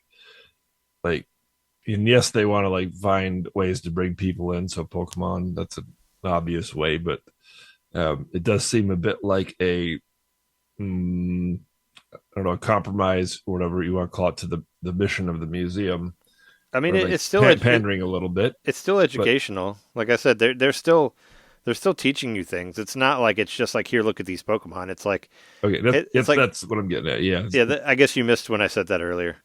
I said that at the beginning, but no. I mean, the idea is to like compare it to actual fossils and actual creatures. So they'll be like, all right, well, there's this Pokemon, but did you know that it looks like this Pokemon, and it looks like this actual real life creature, and it shows you that. So. And it's like, here's how we dig for fossils, and this is, and you can find this under. So there's this whole like educational thing about like paleontology and all that stuff, like along with it. So it's not just Pokemon, but it was like every one is like, here's the Pokemon, here's the real thing, and that kind of made me think like, because we only really got the prehistoric Pokemon, the fossil ones, and the Field Museum has like all these different exhibits with like stuffed birds and like. You could if they were really, I mean, it would take a lot of effort, but if they really wanted to, they could put a Pokemon in every exhibit because there are like so many different Pokemon that they could all, because we were thinking about it because Jess and I, we walked through like the stuffed birds and the lions and all that, and we went down to the mummies and, there's like mummy Pokemon. It would be cool. And like some of them, like some of the stuffed bird or the stuffed animals or whatever, they'll be like it'll be like, can you find like this? And there'll be like a little tiny snake like in the corner. That like a little plastic one, like they could do that, but with Pokemon, say like, oh, let's put like Arcanine in with like the lions or something like that, like something that's similar. I just thought that would be, they could do that and just have it like a little like, kind of like the amiibo at the Super Mario World or whatever, where you can kind of just see if you can find the other Pokemon in the other exhibits because you could. You mean the Pikmin? Well, yeah. I mean, the Pikmin that you find, yeah, but weren't there like amiibo that you scan? I mean, it's similar. It's the same thing. I mean, Jeremy, you were there, so you know. Mostly just the Pikmin. I know, but what I meant by amiibo is it works the same way. Like you put a thing under it, it scans the way that amiibo does. That's it's an NFC. About. Yeah, that's what I meant. But it would just be cool to see it. It would take a lot of work, but it'd be cool to see some of it like just spread out throughout the museum because. You could really, I could come up with a Pokemon that has to do with every single thing that's there because there's fucking 4,000 of them. It's pretty easy. Yeah. To and we went to look at the mummy stuff, but it was all kind of, it's not really there anymore. Which actually I did hear that maybe they were gonna renovate that and make it more of a feature because a lot of people like the mummy stuff. So, but they have like this, they have fucking mummy like ghost mummy Pokemon. It'd be cool to see just see one on a display or whatever. Man, I don't know the last time I was at that museum, but I did see the mummies when I was there. I was I was there for work in December of last year. Was the last time I was there. But no, we had a good time. I was gonna say, John spent $400 on Hitman. I almost spent that much on Pokemon. Maybe not $400, but shit is expensive at the Field Museum. I thought you were gonna say you bought a mummy. No, it's very expensive. Like it was like $70 for like lunch. Because it's like, Jeez. well, I mean, there were a few times that I was reminded of being at a wrestling event. Number one, the food and drinks were incredibly expensive. Uh-huh. Number two, the men's line for the bathroom was much longer than the ladies' line, and how long the line was for the merchandise at the end. The merch line was super long. That all reminded me of wrestling events because they had we had really long lines. They only let so many people in at once. You can only buy like five items at a time. Because they don't want people to just Scalp. buy it all up and resell it and all that stuff. So it reminded me a lot of the wrestling stuff. And while we were waiting in line, I was telling Jess, I was like, well, at least at the wrestling ones, you can look at the shirts while you're in line. Because it was all enclosed, so you're in line and you don't see anything until you actually get in. So we didn't know exactly what they had in there. So was there exclusive merch? Yeah, we did actually get some stuff that I wanted to show off here for the show. I'll probably put it on regular. So does the exhibit funnel you through the gift shop, or is the gift shop a separate thing? No, the gift shop is in a different part. But once That's interesting. But once you get to but you have to go to the exhibit to be able to go to the gift shop. Because when you get into the exhibit, they give you a ticket that will get you into the gift shop. Wow. So and it's its own enclosed room, but it's not connected. Well, you go out through a gift shop, but it's just regular. Because there was another exhibit there that wasn't Pokemon. We went through that gift shop, but then they're like across the way on the other side of the museum. That's where the Pokemon one is. And yeah, they put us all in line, and we waited however long to get in there, and they give out different cards depending on what day you're here. So we got Archeops is what we got, which is this. Actual Pokemon which card. is this guy. Yeah, it's an actual Pokemon card. There was a giant version of this card in the exhibit. I'm sure they switched it out when they put a different card there. And this is here's a prehistoric Pokemon that they had there in the exhibit also. So, and they had some cool, they showed like I said, there was a replica of Sue's head next to whatever. With actual skin on it and stuff. Well, it's or just the skull. It's the skull. It's a replica of the skull. It's like a cast of the skull. I took a bunch of I pictures. think most of that fossil is a replica anyway. I don't remember. I don't remember all the pictures that I got. I took a picture of a Lilleep, which was actually in Gale of Darkness. I do remember that being in the 64 game I was playing. And Caputos, and I was trying to remember what the T-Rex one is. It's a Tyranitar or something. Okay, yeah, he's in Pocopia. Yeah, but yeah, it was good. It was really cool. We had a good time. We did think it was a little short. Like the exhibit was kind of smaller than we thought it would be, but whatever. But it was sold out. It was completely sold out the day that we were there. So, So this is a traveling exhibit. Like it's going to go to different museums around the country or something.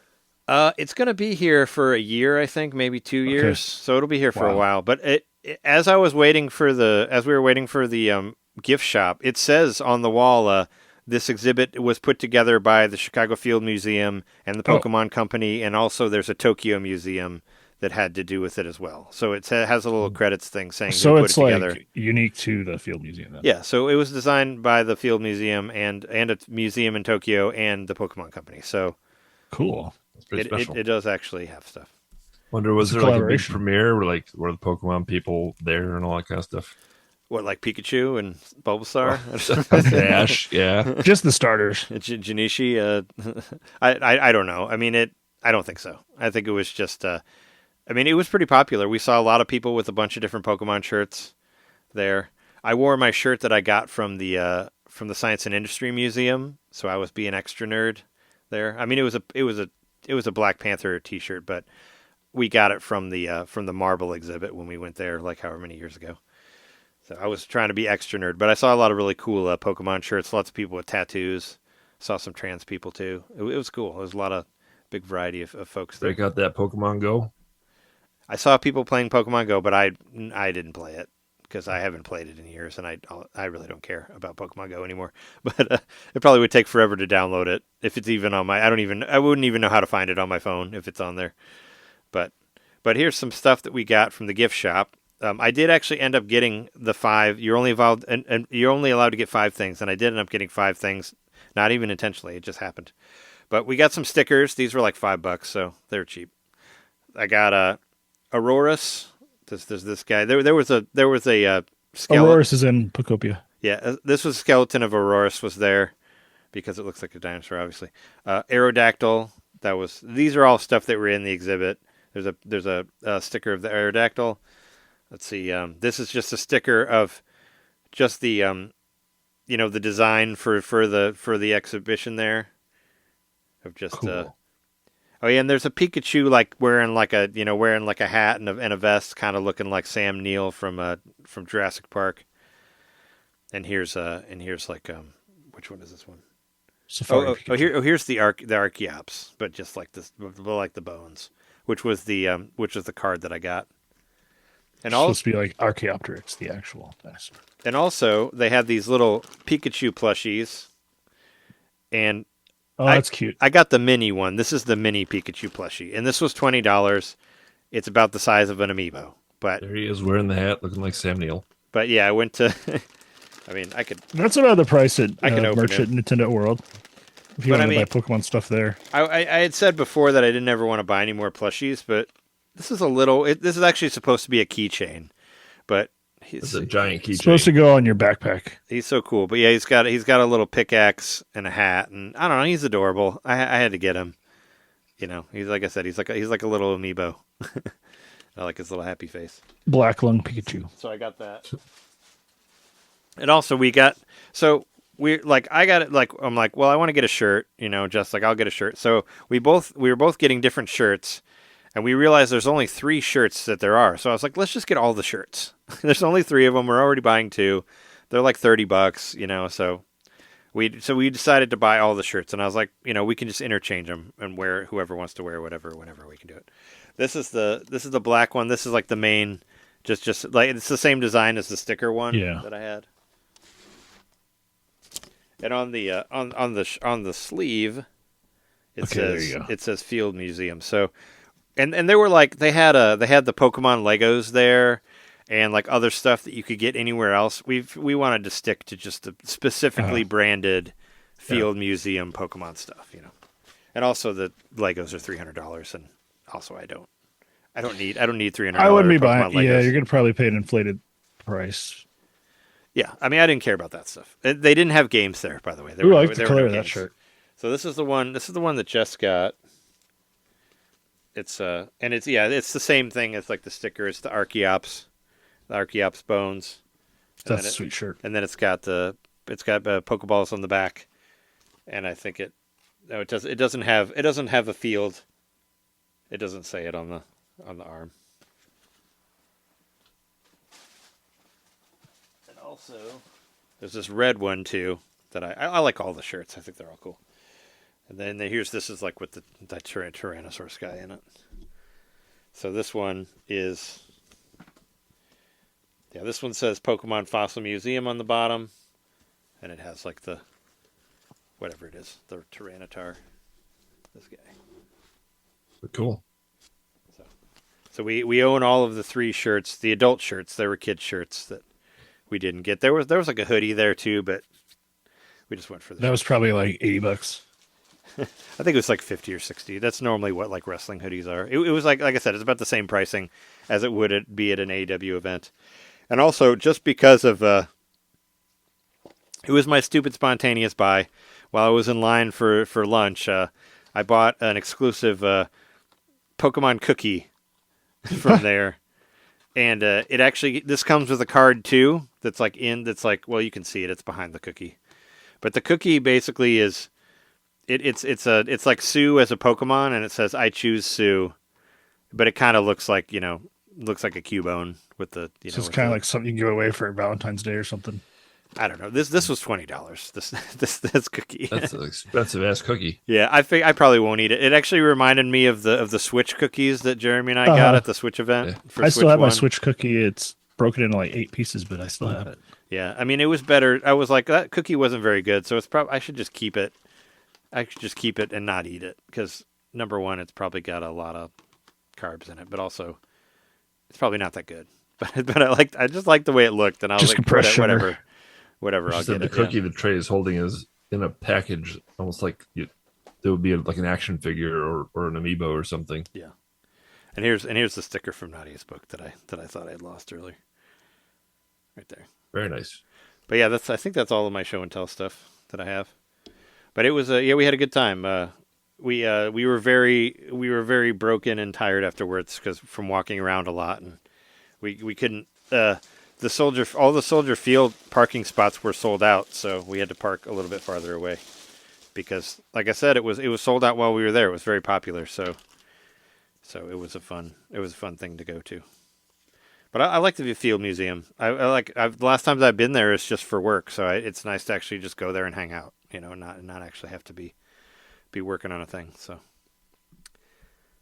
there's that. It was a fun late birthday present for me because it was the last day of May, so it was still it was part of my Sounds birthday. cool. It was part of my birthday. I would enjoy it. Just bought the tickets for us. Like once it went on sale, I think they got it like a few months in advance. I was trying to get my niece to come, but it was already sold out by the time I told her about it. It's like, hey, we're going to see Pokemon, and she's like, when are you going? And she's like, oh, all the stuff is sold out for Sunday. And I was like, oh, well, I was like, we should go a different time. Sorry. So it all ended up getting sold out. But so yeah, I think that's all my stuff. Yeah, it's a very show and telly episode. So what else? Jess and we've been playing Yoshi and the Mysterious Book still. That's what my middle name was. Do you remember Neppy Nut? Do you remember that being a name, Jeremy? That is that is the name going all the way back to the Super Nintendo game. Sounds familiar. It's the Water Blarg. Oh, yes. Which Jess and I, we love the Blarg with the giant eyebrows and they get the big mouth and all that. And we found this really cool level in the game where you get on this water blog and there's these water. Well, we were like, it's got to be called like Warg or Water Blog or something like that. And it's like a big, it's like a big tall one. And the idea is you collect all these little water blargs, and you add them to it to make it tall enough so you can reach higher things in the level. It's like the way it works. And also you ground pound it, and it makes like big waves. You actually fight like you fight Comic and Bowser Jr. with like that. They're in a ship, and you have to knock them off to the side until the ship breaks, and that's kind of the boss of the end and all that sort of thing. That's fun. And it was really cool. And at the end, at the end of all these levels, the mystery book guy asks you if you want to name them or not, like Pokemon style. And I've just been, we've been using the names that they have, just because we're like, well, let's see what the name is. But Neppy Nut was just such a dumb name that we ended up changing his name to Warg. Because I think Warg is funnier than Neppy Nut. Like Water Blarg, Warg. Why isn't it called Warg? So, Neppy Nut is like Neppy Nut is why I don't understand what in that. In fact, if I that name remember, is. It seems like it makes more sense because those monkeys are throwing nuts at you in that level. Like, I wonder if they were supposed to be called Neppy Nuts, and like the name got switched or something. Yeah, there's other E-Nut like enemies and other Yoshi games that variations of that. So, but yeah, I wonder if in the original one, it doesn't make. I don't understand why there's Blarg and Neppy Nut doesn't really make any sense but they said it goes back to the very original game, and they've kept the same names for a lot of the characters, so whatever. But no, that level was really cool. I said I put Yoshi Pro Skater on here because I found a skateboard in the game. It's like a skateboard with a face, and you can do tricks on it. and you Wow. it's like a skateboard, but it's also a surfboard. You find it in a level, and the level you find it in is actually, there's some levels in the game that remind me a lot of Donkey Kong Country levels, like just as like how unique they're designed. Like this one, you're like, it's all water, and like the water is moving like a big like wave pool type of thing, and there's a ship that's like completely broken apart, and you can jump on different levels of the ship, but the ship keeps moving like with the water, and you have to kind of like move around with this skateboard thing. And you have to kind of like, it's all about the momentum, like getting the momentum from the waves to try to get up higher and higher and all that. And that was kind of one, Jess was like, you got to play this one because it's making me seasick already, because it's very much, it was moving all over the place, and it was kind of making me a little seasick towards the end there too, because there was some stuff I just couldn't quite reach, and I had to keep playing it over and over again. But no, it was cool. Like, and you can press like jump while you're in the air, and Yoshi does little spin kicks and stuff. And I was like, oh yeah, Yoshi Pro Skater. He's doing little Tony Hawk type moves on there. And that's like the surf one, and you can like do like a dive barrel roll thing where you go underwater, and that was really cool too. I posted a little video of it, of course, on the reels that you can find. But that level was cool. Guided by Shy Guys. That's another level. There's a Shy Guy level where you get, because you get to put different guys on your back, and there's like 8 different Shy Guys in this level, and at the beginning you have to find them all, and you put the Shy Guy on your back, and they kind of point. They'll make noise and point, and you have to try to figure out where they're pointing to help you find all the other Shy Guys. And once you get them all together, they'll start requesting for other stuff like food, or like the skateboard comes back. One of them wants a skateboard. You bring the skateboard over there. You bring them food, and they burrow the food into like the corner to try to save it for later. And that was a really cool level too. Like, I've really been enjoying this game a lot. Like, if I was to rate it, I think I would give it an 8 right now. But Jess and I, we've been taking it like real slow, so we're not really that far in it. But I wanted to figure out, I was like, how long have I been playing this game? Because it kept saying on my profile that I barely played it. But the reason is, I don't like it. It kind of sucks when games do this, but each game that you have is based on your profile. Not like, it's not, so there's as many different files as you can have in there, but it's based on your profile. And we've been playing off of my Japanese name.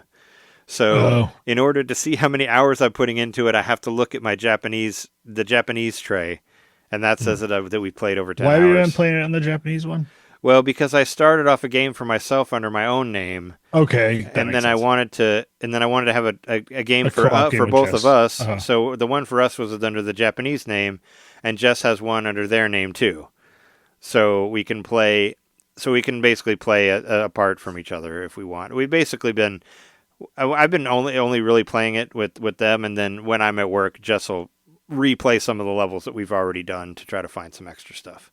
It's kind of how we've been doing it. And we'll basically be like, we're only in like the 3rd level, but each level has like 10 different creatures or whatever that you like, that you investigate and all that. So we've basically been like, all right, well, you pick whatever creature you want to investigate, and you'll do that for however long, you want to, and then we'll switch. And then we just do that, and we pass the controller back and forth. And it's been fun. And, yeah, I realize that the game is not really about Yoshi. It's about the creatures. It's really much more about the way they react and the way they do different things. And it's really cool. Like, just found one where there's this like bubble fish that like where you can swim underwater super fast, and there's like an obstacle course that you go through. Oh, and there was another one where you have to save these flowers, but they can get eaten, and if they get eaten, you have to start all over again. So that one was another one that was kind of painfully, because if you actually eat them yourself, you'll kill them also, and then you have to start over again. So there were a lot of different ways for it to fuck up, and it'll put a big like cross through it. It's like, you can't find them now because you accidentally killed one, and it's like, oh well, fuck you. But I mean, thankfully you could start over. But we had to go through it a couple times to try to get through that. But yeah, it's been fun. We've been having a good time with that still. So it's good shit. But the big game that I've been playing, it just came out today, but it came out like at 11 last night. But Final Fantasy VII Rebirth is out now. Oh yeah, it's out in full now. It's out in full. It came out at 11 last night. Last week I had just beaten the Final Fantasy remake, and then I played Final Fantasy Intergrade, which is actually called Final Fantasy VII Intermission, is what it's called in the game. So I played the Intermission, which ended up taking me about 10 hours to get through. And that's just a little mini game where it's still a game, but it's like 10 hours versus like the 45 hours that I put into Final Fantasy Remake. But you play as Yuffie, which Yuffie is the character that you get in the original game later. She's like a ninja. Is that the one that has the big cat? No, that's Cat Sith or Kate Sith or however you or however you want to pronounce that. No, Yuffie is she's a ninja, and she has a giant star that she carries, like a giant metal star. But you get different variations of that. But it's cool because there's events that happen in Final Fantasy Remake where maybe some characters may not be around anymore, but you get to see them again in Yuffie's stuff. So if there's some characters that you really like that might have gotten killed, they're back for the intermission. So I kind of liked that. I forgot that, I was like, I like them. There they are. Not dead. So cool. But no, last week I said that I was trying to get into the Fort Condor. That's the new mini game that's in the intermission, and it is kind of like it is basically like a tower defense type thing, which I really don't like. But I figured out how to play it. The game's less about defending; it's more about attacking smartly. So instead of like setting up stuff that protect your base, you just basically have to find a way to kill their base as quick as you can, and that's how you do it. And I went through and I beat all the characters, including Chadley. I took Chadley down. Chadley had some really had the board that they were using had like the highest speed. So like it uses kind of like an ATB battle system, like the original Final Fantasy games would, where you have to charge up a certain amount of levels before you can use different troops or whatever in your battlefield. And he had the highest one, and he kept dropping these. You can drop like these headquarters things or whatever, where it'll just have people come out of it. So you can do like for like the lesser, like for the soldiers, and like there's some other ones, and it's just basically like a room that'll spit like 5 of people out of it, and then their power will go down every time somebody comes out, and eventually it'll blow up.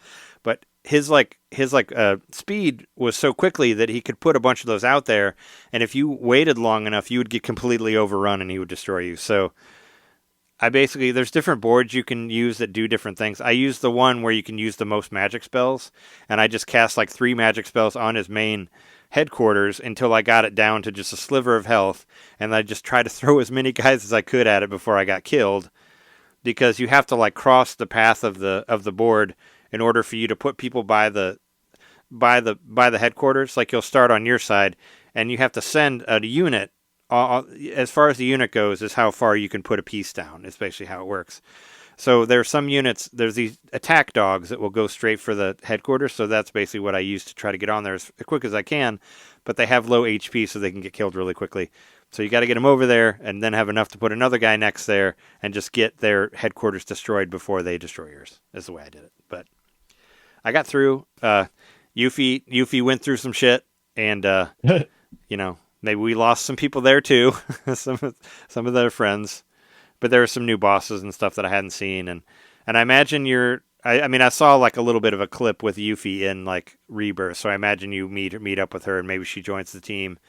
I did see a second of Vincent Valentine. That's the vampire guy that I think I called him Victor, but I get Vincent and Victor confused sometimes. Vincent Valentine is the vampire. He was the guy who starred in Dirge of Cerberus, which is a PlayStation 2 game that I always wanted to play, but I never got around to. But Rebirth. I beat Intermission. So at the end of Intermission, you get a little like after credits, like showing more of what's happened to the team after Remake, which I thought was cool. They do their own little after credits thing that shows more into the next game. And just because I was like, well, when I played the Rebirth demo originally, like I didn't know anything about this game. Like I didn't know how to play anything. So I started the demo all over again. I started from the beginning. And I still haven't gotten through the demo yet on the full game. But I did get all of the bonuses. So I got a bonus from Remake and a bonus from Intermission and a bonus from... I think you get a bonus from having a save off of the Remake demo, the Remake game, Intermission, and the Rebirth demo. So I got like 5 bonuses like right off the bat, which is what I wanted to do. So I was so happy that I got everything. But yeah. And when Rebirth came out, I had to install a 12 gig day one patch, which took forever to download. So I didn't actually get to playing the regular game until around like 1 a.m. or so, because I was waiting for the fucking 12 gig patch to download. Dang. But I'm still in the demo because I started the demo over again. Because, like I said, when I originally played it, I didn't know any of the characters, I didn't know any of the moves. So I was like, I want to see it again because I know who everybody is now, and it'll be, I will like forget about all this. So I started from the beginning, and I was like, oh yeah, okay, now I know this part, But also, Cloud is a fucking idiot. He's stupid. He's so dumb. Because I think I mentioned it when I was playing the demo the first time. Like, you go through this whole intro thing that's back in the day when you were working with Sephiroth before Sephiroth went bad and all that. And and Tifa helps you, like, shows you through the town, and then Sephiroth goes bad and he burns the town down and kills your family and all that. And Cloud like sees a vision of Sephiroth telling him that Tifa's actually dead and that the Tifa you're with is not her, is an imposter. Oh. And Cloud actually says that to her. I'm like, you're a fucking idiot, dude. You guys just went through like hell and back trying to make it through Final Fantasy VII Remake, and you're just like, oh, a vision that I had of my old boss that hates me told me that you're fake. So are you fake, Tifa? I'm like, dude, Cloud, you're such an idiot. So it just like, and then she's all pissed at you after that because you're a fucking moron. Cloud, what are you thinking, man? Like, you guys did so much shit in the last game. Like, I don't understand why you're doubting your friends after all the crap that you went through. I don't know. I was trying to get my head around that. I was like, why the fuck is Cloud so dumb at this part? I don't get it. But anyway, I'm very happy to have Final Fantasy VII Rebirth now. So it's cool, and I do think the regular version looks a little bit better than the demo. Like, I felt like the graphics looked a little bit nicer. Maybe that's because of the 12 gig patch or whatever. Maybe that made it a little bit smoother, but it felt a little brighter. I guess like that didn't seem there was as much like pop in. I mean, it's still there, but I still think it's a really good looking game. Like, it's pretty cool that they pulled off a PS5 exclusive on Switch2. So it's cool. It's a cool game, and I'm going to play the crap out of it. I've already put like 8 hours into it, I think. Again, as I was saying at the beginning of the episode, it took me 55 hours to finally get outside again, because I was like, I played the demo, I was outside of Midgar, and then I went back into Midgar for 55 hours, and now I'm outside again. Now I'm in the open world, so very happy to be there. And it's very funny to see Red 13 ride a chocobo, which Jeremy mentioned last week, but I was getting a kick out of that. It's pretty great. But yeah, that's my stuff. So let's talk about news. News. Don't snooze or you miss the news. There's really not a whole lot of releases this week. Like, the only thing I really found of importance is Final Fantasy VII Rebirth. Did you find anything else on here? That was the big one. Yeah, I guess Bluey's Quest for Gold Pen, that actually came out last week, and I found it. I didn't care, so I didn't put it on the notes because I didn't really care that much about it. I guess there's an eFootball game also that's out, but it seems like kind of a light week as far as games go. But there was a Sony State of Play. Did any of you guys watch it? I watched the did. recap. Oh, there was a recap? An IGN recap. Oh, okay. No, I watched it. I watched it today. I watched it last night and today, just while I was eating food or riding an exercise bike or whatever. You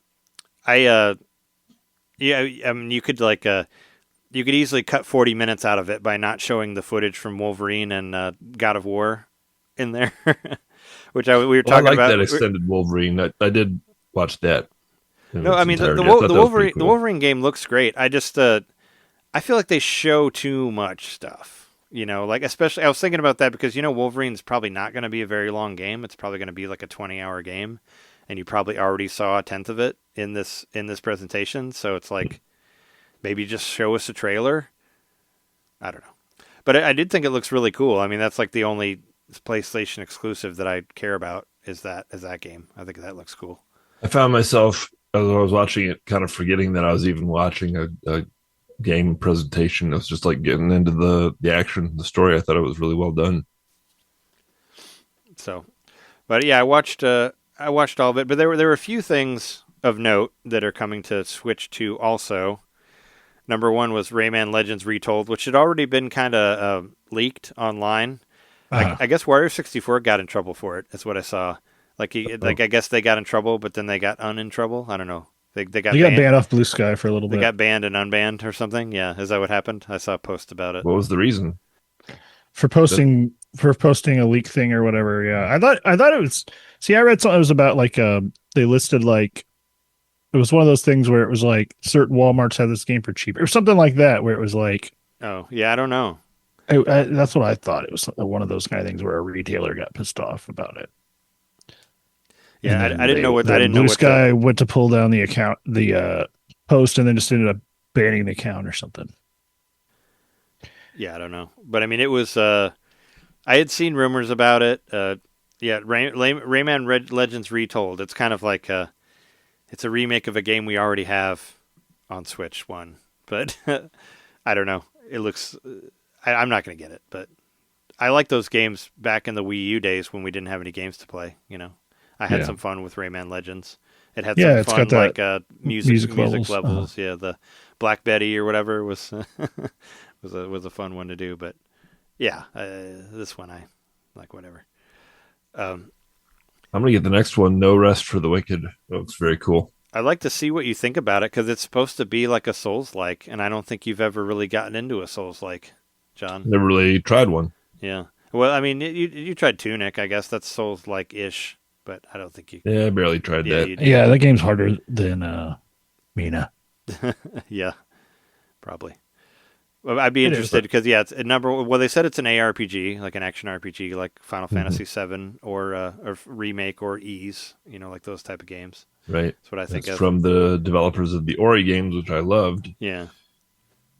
I like the look of this one too. Like it's like a 3/4 top down thing, but when they zoom in and show the characters, I don't know, it's got this interesting quality to it where it's like somewhat 2D. It's 3D, but it looks sort of stylized and like flattened a little bit. And I like the faces are kind of like long. You know, it kind of reminds me of like, you remember there was a kid's book. It was like the wolf and the three little pigs, but it was like the stylized retelling of the story. I don't know. It reminds me of like a really like dark kids illustrated book in some way. And I like the vibe that it's given off. It looks pretty cool. Sure. Yeah. No, I thought you'd be interested in for sure for the Ori devs and all that. Yep. We'll kind of see. We'll see when it comes around. It is supposed to be out in October of this year, so Right around the corner. Yeah. not too far away. This one had been mentioned before in other Sony State of Plays, but we know officially that it's coming to Nintendo, and that's the newest Tomb Raider remake. I think there's been like 3 of those now, but Tomb Raider: Legacy of Atlantis or was it announced during Game Awards? I don't remember. It was announced on something before, and but now we know that it's officially coming to Nintendo. You know, we'll see. I mean, I do like. You got pretty excited about Tomb Raider for a little bit there. I do like Tomb Raider. Well, I liked playing the original one. You know, it's a puzzle box. Like that's just kind of what got me. It's just like, you know, it is like at its basis, the original games are very much like puzzle games, and that's what like would make me play it for so long. It's just like I didn't want to stop playing it until I had figured out everything from the area I was in, and the areas were really big, and that's, you know, what kind of brought me into it. And I did really like the first remake, like the one that was kind of bloodier or whatever, before like Shadow of the Tomb Raider. But I played the first one, and I played that all the way through on PlayStation 3, and I thought that one was pretty good. And I did play like Tomb Raider Underworld on PS3 also, which I liked. So, I mean, there were other ones that I've liked before, but I'm like, how interested am I in the original game remade again? You know, which has been remade a few times. I don't know. It depends on what, you know, how much it is and what else is out at the time, but I am happy that it's coming to Switch day and date, so hooray. And Dynasty Warriors 3, probably not going to get it, but it's coming to Switch. I really wish they would apparently there was a really good demo for Dynasty Warriors Origins that came out on PS4 and 5, and Dynasty Warriors Origin is on Switch 2. Put that demo out. Like, we never got a demo. Like, I'd love to try it, because a lot of people really, really liked it, but no dice. But I think the most interesting game of the whole thing is Bancho the chef, the Yeah. the prequel to Dave the Diver. Dave the Diver. do you I think thought that about was that? him. Yeah. When I was watching the trailer, I was So like, it is related. that guy Okay. looks familiar. So it has to come to Switch, right? It said currently in development for PS5, but the fact that it's like a prequel to Dave the Diver, I would expect it would be on everything, you know? Yeah. You would think so. And it doesn't look like, it doesn't look like a PS5 game. Like it did, like the graphics don't look like, like something that couldn't exist on other platforms. It kind of looks like I don't know, like it doesn't look that graphical, but it looks fun. So I was like, that has to be coming to Switch. So I figured that we're going to see an announcement for it. Maybe it's a timed exclusive. Yeah, that's what I'm thinking. I don't know. It said in development for PS5, but I think we're going to get it for everything once it gets an actual thing. And then at the end, there's 21 minutes of God of War, Laffy or whatever it's called, starring Karen Page from Daredevil. She's in there. She's the main character. But the funniest thing though is Jack Quaid plays a fucking cube of Jello in it. Gelatinous cube. Yeah. I was like, because I was kind of like not looking at it. It was like on the TV and I was just, doing whatever and not paying attention. I was like, wait, is that fucking that's Jack Quaid's voice? And I'm like, wait, is he the voice of that fucking Jello mold with the sword in it? Like, I guess so, because I've seen pictures of him in the blue screen wearing a fucking cube thing around him. So, or wearing like, like He's got PVC pipe. Yeah, he's got pipe that make like a. I'm like, all right. Like I swear, yeah. Yeah, I have no interest in the game, but I just thought it was funny that he's playing a Jello cube. When I saw that it was Laffy, I was like, that sounds so familiar, and then I realized it's like the same name of like a kind of an up and coming artist, like singer. It's supposed to be Kratos' wife, right? His dead wife. This was what I thought, and I guess she shows up at the end of Ragnarok, of God of War Ragnarok, and she's played by Karen Page. I know whatever her regular name is. I just know of her as Karen Page. Deborah Ann Wool. Yeah, from Daredevil. She was in other things too. She was in True Blood and various other shows. And one of the best episodes of Black Mirror. Of what? Black Mirror. She was in one of the best episodes. She does San Junipero. Yep. She does like tabletop RPG stuff on YouTube. That's what I heard. Yeah, she's really into the D&D stuff. I actually like the way that her character moves in this. I think it looks really cool. Like you could see the strand. They got the hair strand effect going. Yeah, the hair looks really cool. Yeah. And like I did notice around. That. Like she'll jump up in the air and she'll do like a million flips and twirls and all that kind of stuff. It looks very acrobatic. And yeah, the game looks good. I don't know. I've never really been interested in these God of War games, but I just like the acrobatics of her character. That's pretty cool. I think it's cool to have one starring a female because those original ones were pretty shitty. Were very much like angry man games, which I did enjoy them for on PlayStation 2, but they are very much like of the time. I couldn't get into the newest ones, and I've played both of them. Yeah, I didn't play any. By the time those came out, I just didn't care anymore. I played God of War 1 through 3, and that was enough for me. Kratos pretty much dies in 3, so I was good after that. I was like, his life just keeps going more and more to shit, and you're like, yeah, you kind of deserve it. Well, I guess he kind of dies in 2 also, because you get like sent to Hades and you have to fight your way out of it. So, but I thought that 2 was like the way that 1 ended was supposed to go into 3, but I guess they realized that they didn't have the power in PlayStation 2 to make 3, so they did like a side story in 2, and then we finally got to 3, where he kills all the gods, which is what I wanted to do at the end of 1. So, whatever. But yeah, by the time I got through God of War 3, I was done with it. Three's the last one I played. All the way through as well. But I played through it. I liked it at the time, but I was kind of done with him after that. I didn't need the sad dad game. But yeah, I think that's enough about that. There was one thing that I thought was worth mentioning, and that they're putting Guitaru Man on the Classics catalog. Oh yeah, Guitaru Man. I haven't seen that game. I haven't seen that game since I first played it.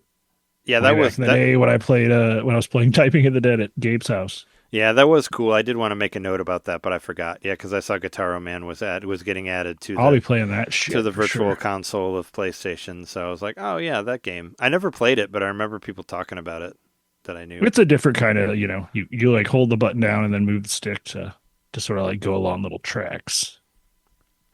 I see that their virtual console stuff still doesn't look that great because it's not. Was it PsyOps kind of looked like as shitty as Time Splitters did when they put it on there. Like say it just has I that just like don't really play. extra muddy. It does. It's not cleaned up at all. Is what I'm saying. Like it doesn't. Yeah. It looks like it's just plopped on there. They didn't really.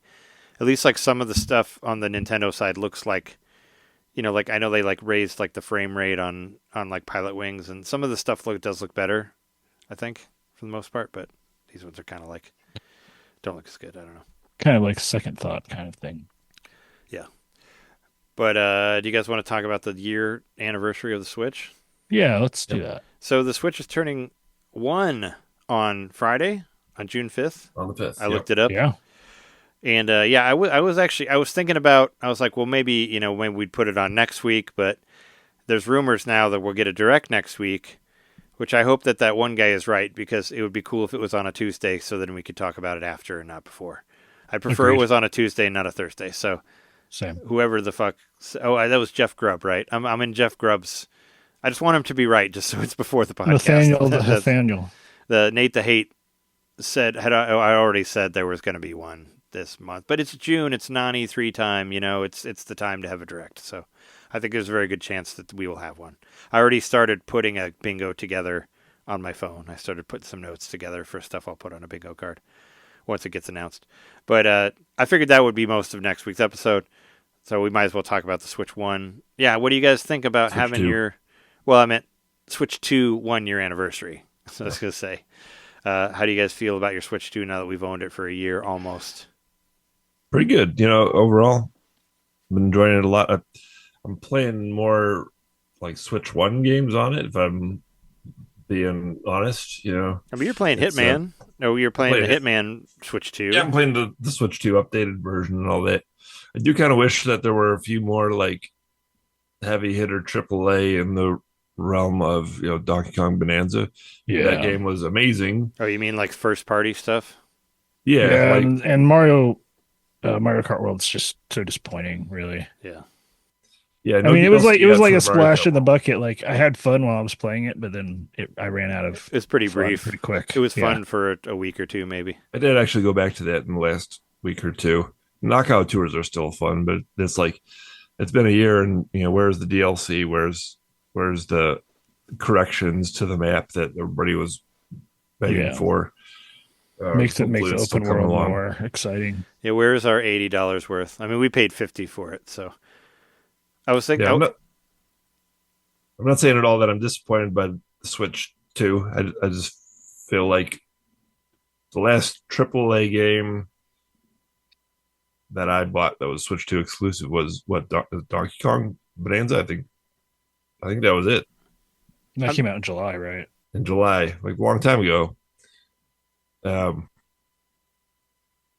Yeah, I don't know what have been the biggest games so far. I mean, you mostly buy like first party things though. Like you won't really buy a whole lot of third party stuff right off, unless it's like Hitman or whatever. But I mean, I feel that's like, kind of what I'm talking about. yeah. Like from Nintendo, You're I talking would about expect- Nintendo stuff because you didn't do like a Kirby Air Rider. Well, I guess you did get Tomodachi Life, but that's a Switch 1 game. It's not a Switch 2 game. So I mean, Something like Pocopia. That's a Pocopia was a real hard hitter this year. True. From, between first party. Pocopia and Bonanza. I feel pretty well covered, especially since the Switch 2 has more power under the hood, and it's got a much better screen to where I've enjoyed it in tabletop mode. That's almost exclusively how I play it. If it's not on the TV, I don't ever hold it and play it that way. I don't like the screen to move around while I play. Mm-hmm. And I have that option to just set it down and be more comfortable. It's got a much how I play it. much better stand too. Than it Yeah, did before. yeah. The stand is great. I'd say like this is the most I've traveled with the Switch, and I had my Switch 1 for way longer. But I've taken this one to Japan and Thailand, and I guess technically everywhere else that I went, the Philippines and stuff. And it was a great traveling companion. I enjoyed it. I played Fantasy Life was the first big game I played. Oh yeah, that was like Loved it. That was a launch title pretty much. And that was right? a Switch 1 game, but it was like it was like a Switch 2 upgrade. It had like a $2 upgrade or something like that, right? It was real cheap.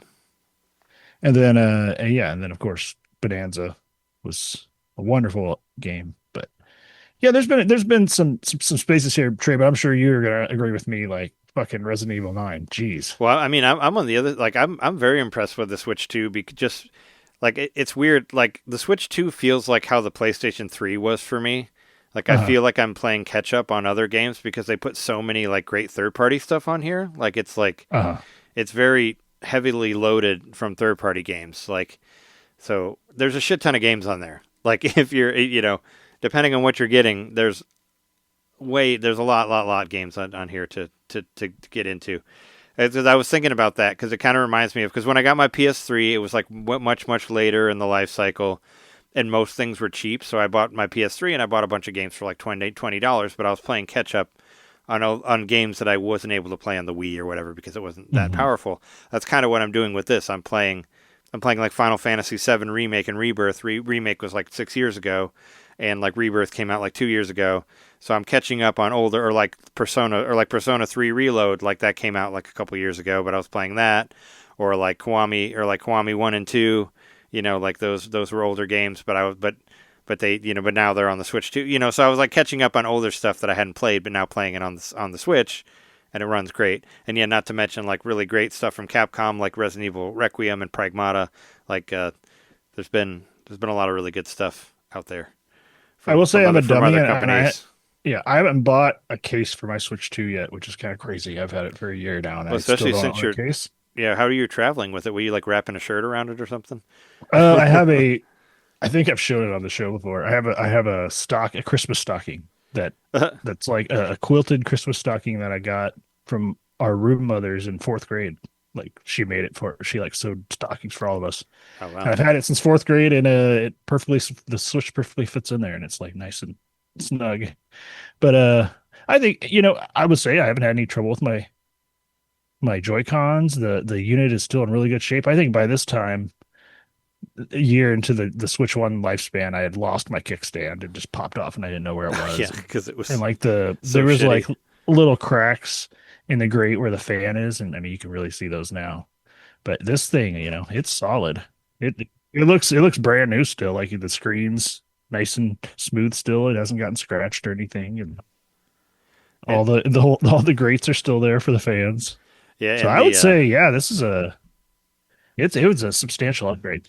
And don't forget about the Joy-Cons sliding off. Like I think that was the first. Oh yeah, the snap thing I dealt with was that if you played it at all and I think maybe it happened to you before me, but yeah, the left one would kind of just the grip would loosen, so it would eventually would just kind of just fly off, and it wouldn't really stick anymore. Stardew killed like the connections of my Joy-Con, and that's another reason why I'm just like having the option to just play it and not tabletop. Not even to mention like the drifts, the constant drift from the Joy-Cons and the Pro Controller. Yeah, I haven't even considered buying new Joy-Cons. It hasn't been necessary. I did buy the Pro Controller, so I did buy the second set of controls, so to speak. But I like the thumbsticks a lot. They're great. Yeah, on both. The Pro Controller's a lot better this time. I didn't really like the other one at all, so I like this one better. The D-pad still sucks, but it sucks less, at least, than the other one did. It's not quite as bad, but I've still had issues with it. I did, because you had to switch your weapons and Metroid Prime 4 with it, and I had problems with it in that where it didn't work quite right. Because how do y'all feel about, the Switch 2 exclusives as far as our extra Switch Online stuff, like our games? Do you think those have been impressive enough? I mean, I'm a huge GameCube stan, so I've loved all the Cube stuff that's been on there. Especially it's on there has been great. Having Chibi Robo back. I've never Chibi's on there. Luigi's Mansion's on there. I was just talking to Fire Emblem. I was just talking to Mike from Games My Mom Found about it on another show, but just like how many expensive games that are really hard to get a hold of, like Fire Emblem, Path of Radiance, and Pokemon Gale of Darkness, and Chibi Robo, were games that were really, really hard to get, and now they're on here. So I'm all for that. I think it's awesome that they put like $300 games on your NSO for $50 a year. Like, what's the total number on GameCube now? 6 or 7, something like that? I don't know. I didn't count. Either. Yeah. I mean, I don't know. It's not enough. I wish they would bring it up to like one a month would be cool. Hate to be a negative Nancy. How about Virtual Boy? Yeah. Don't forget about our buddy Virtual. Well, The that's not Virtual Boy. It's not a yeah. Switch 2 exclusive though. I guess it's. For Oh, other you're right. Switches. It's not. It's for I a Switch forgot 1 that. as well. I But, keep thinking it is, but it's not. but we're still getting tons of shit. We just got Donkey Kong 64, the greatest game of all time, is on your Switch now. So play that. I do want to know what the fuck is up with Mario Sunshine, because I think that's one of the few games that still never has been announced but never was dropped onto the GameCube NSO. So Yeah, I'm surprised they didn't do that somewhere around the movie. Yeah, I mean, maybe it'll happen in the direct that may happen next week. Maybe it's just like a weird one to just be like, I just feel like it should have been on here already. I think there's only two that it's like that one in Coliseum, right? Are the only ones that have been announced that haven't made it yet. So. Yep. But of course, the secret ones. I would imagine that they were, like the Wario Land one wasn't announced, but then it showed up, and I don't remember if the soccer one was on there. I think it was on the original list. But I expect that if we get a direct, there'll be like some more mention, some other GameCube games that'll show up. Like we said, like Twilight Princess or Geist, or come on, give us some Skies of Arcadia. Yeah, Skies of Arcadia maybe, because that's a Sega one. But I mean, I was thinking like first party.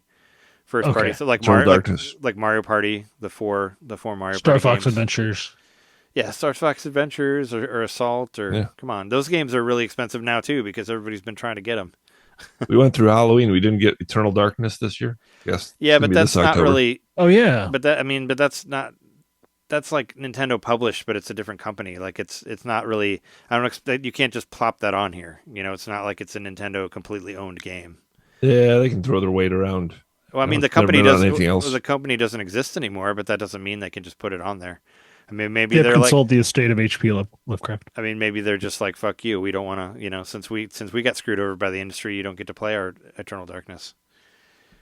I don't know. I would like to, speaking of companies that don't exist anymore, I'd like to see the Rebel Assault games on there too, or not Rebel Assault, Rogue Squadron, because Factor 5 they're done too. But I don't imagine seeing Star Wars shit on Nintendo Switch Online, but I'd like to. But no, I just feel like closer to current generation with the Switch 2, and I like that about it. Another thing to feel great about with the Switch 2 is that we bought it before the price went up. Yep. Well, it's still. I mean, it's like September, so we still got some time. But yeah, it will appreciate in a few months. So there you go. We have that, and now it's looking much prettier than the whatever what's it called? Steam Deck. Steam Deck. Yeah, that went up $300 for the OLED version. So. Yeesh. What the fuck? That is insane. It's nuts. Yeah. I can't believe that. Man. That is so, a lot of people are pissed about that, as you should be. But, I don't know. I like my Switch 2 a lot. It's, like I said, they could stop coming out with games and I could probably still play games until I'm dead on here. Maybe not that much, but it would definitely last me for the next however many years. I bet I've only turned my Switch 1 on once since I got the Switch 2, and it was just to see if it still worked, if it still had a battery charge, which it didn't. I had to charge it. I turned on my Switch just to try out the Virtual Boy stuff on it with with the original headset, because they're the exact same, and they were. I was right. So that's the only thing I really did with it. I haven't turned on my Switch since June 4th. I think I transferred Jess's stuff to the OLED, so they're playing on the OLED now, whatever they do. So there's that. But yeah, happy first birthday, Switch 2. I'm very impressed with it. I think it's cool that there's a lot of great games, and I think it's cool that like specific companies like Sega and Capcom and Squaresoft or Square Enix have all been like putting like Final Fantasy VII Remake and Final Fantasy Rebirth, and then having like Final Fantasy whatever it's called, coming out on the day, or like same thing with like Sega doing like putting like Yakuza Kiwami 3 on their day and date, like all this. It's cool to see, and like Pragmata and Resident Evil with like 6 and 7, or not 7 and 8 on there also.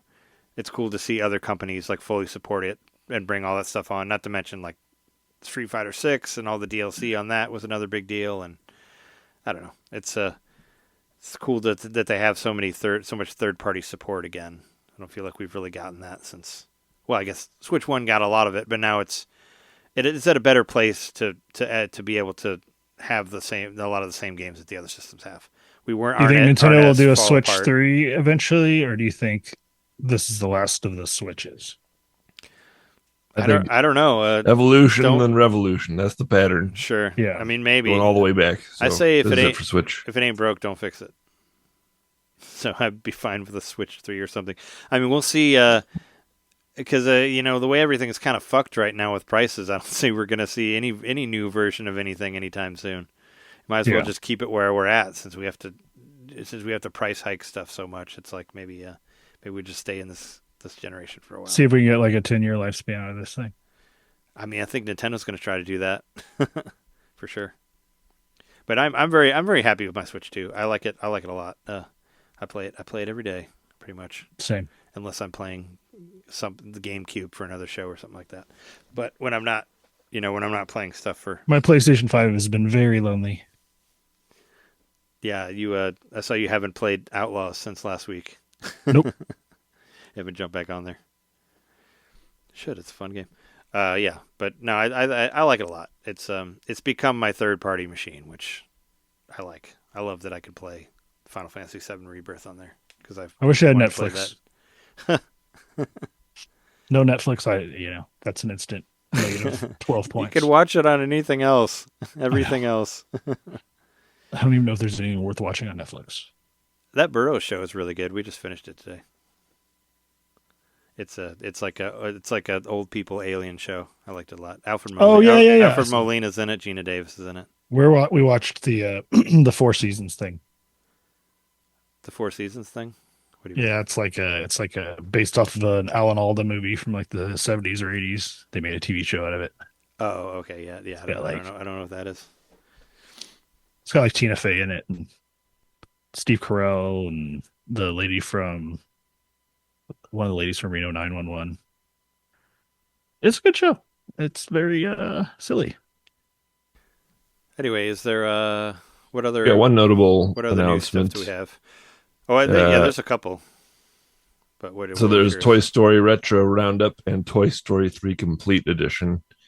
It's I'm not a Disney guy or whatever, but this is another digital Eclipse collection, complete with documentaries and all that. Oh, I didn't know about the collection. I think all I saw was footage from Toy Story 3, and I was like, so it's all they're putting all those games in one, and they did kind of make a bigger deal of Toy Story 3 because I guess people liked that game a lot. I think it's a PS3 era game. So they're all together. So it would have like the Super Nintendo Toy Stories and all that on there. Okay, that's cool. It's a digital Eclipse game, yeah. Yes. Notably, again, it's not a Gold Master collection game, so I don't know what's going on with that series. But this is going to be one that I'm not going to get this. I like all those other games, but I don't have any interest in Toy Story games. So glad for those people who do, though.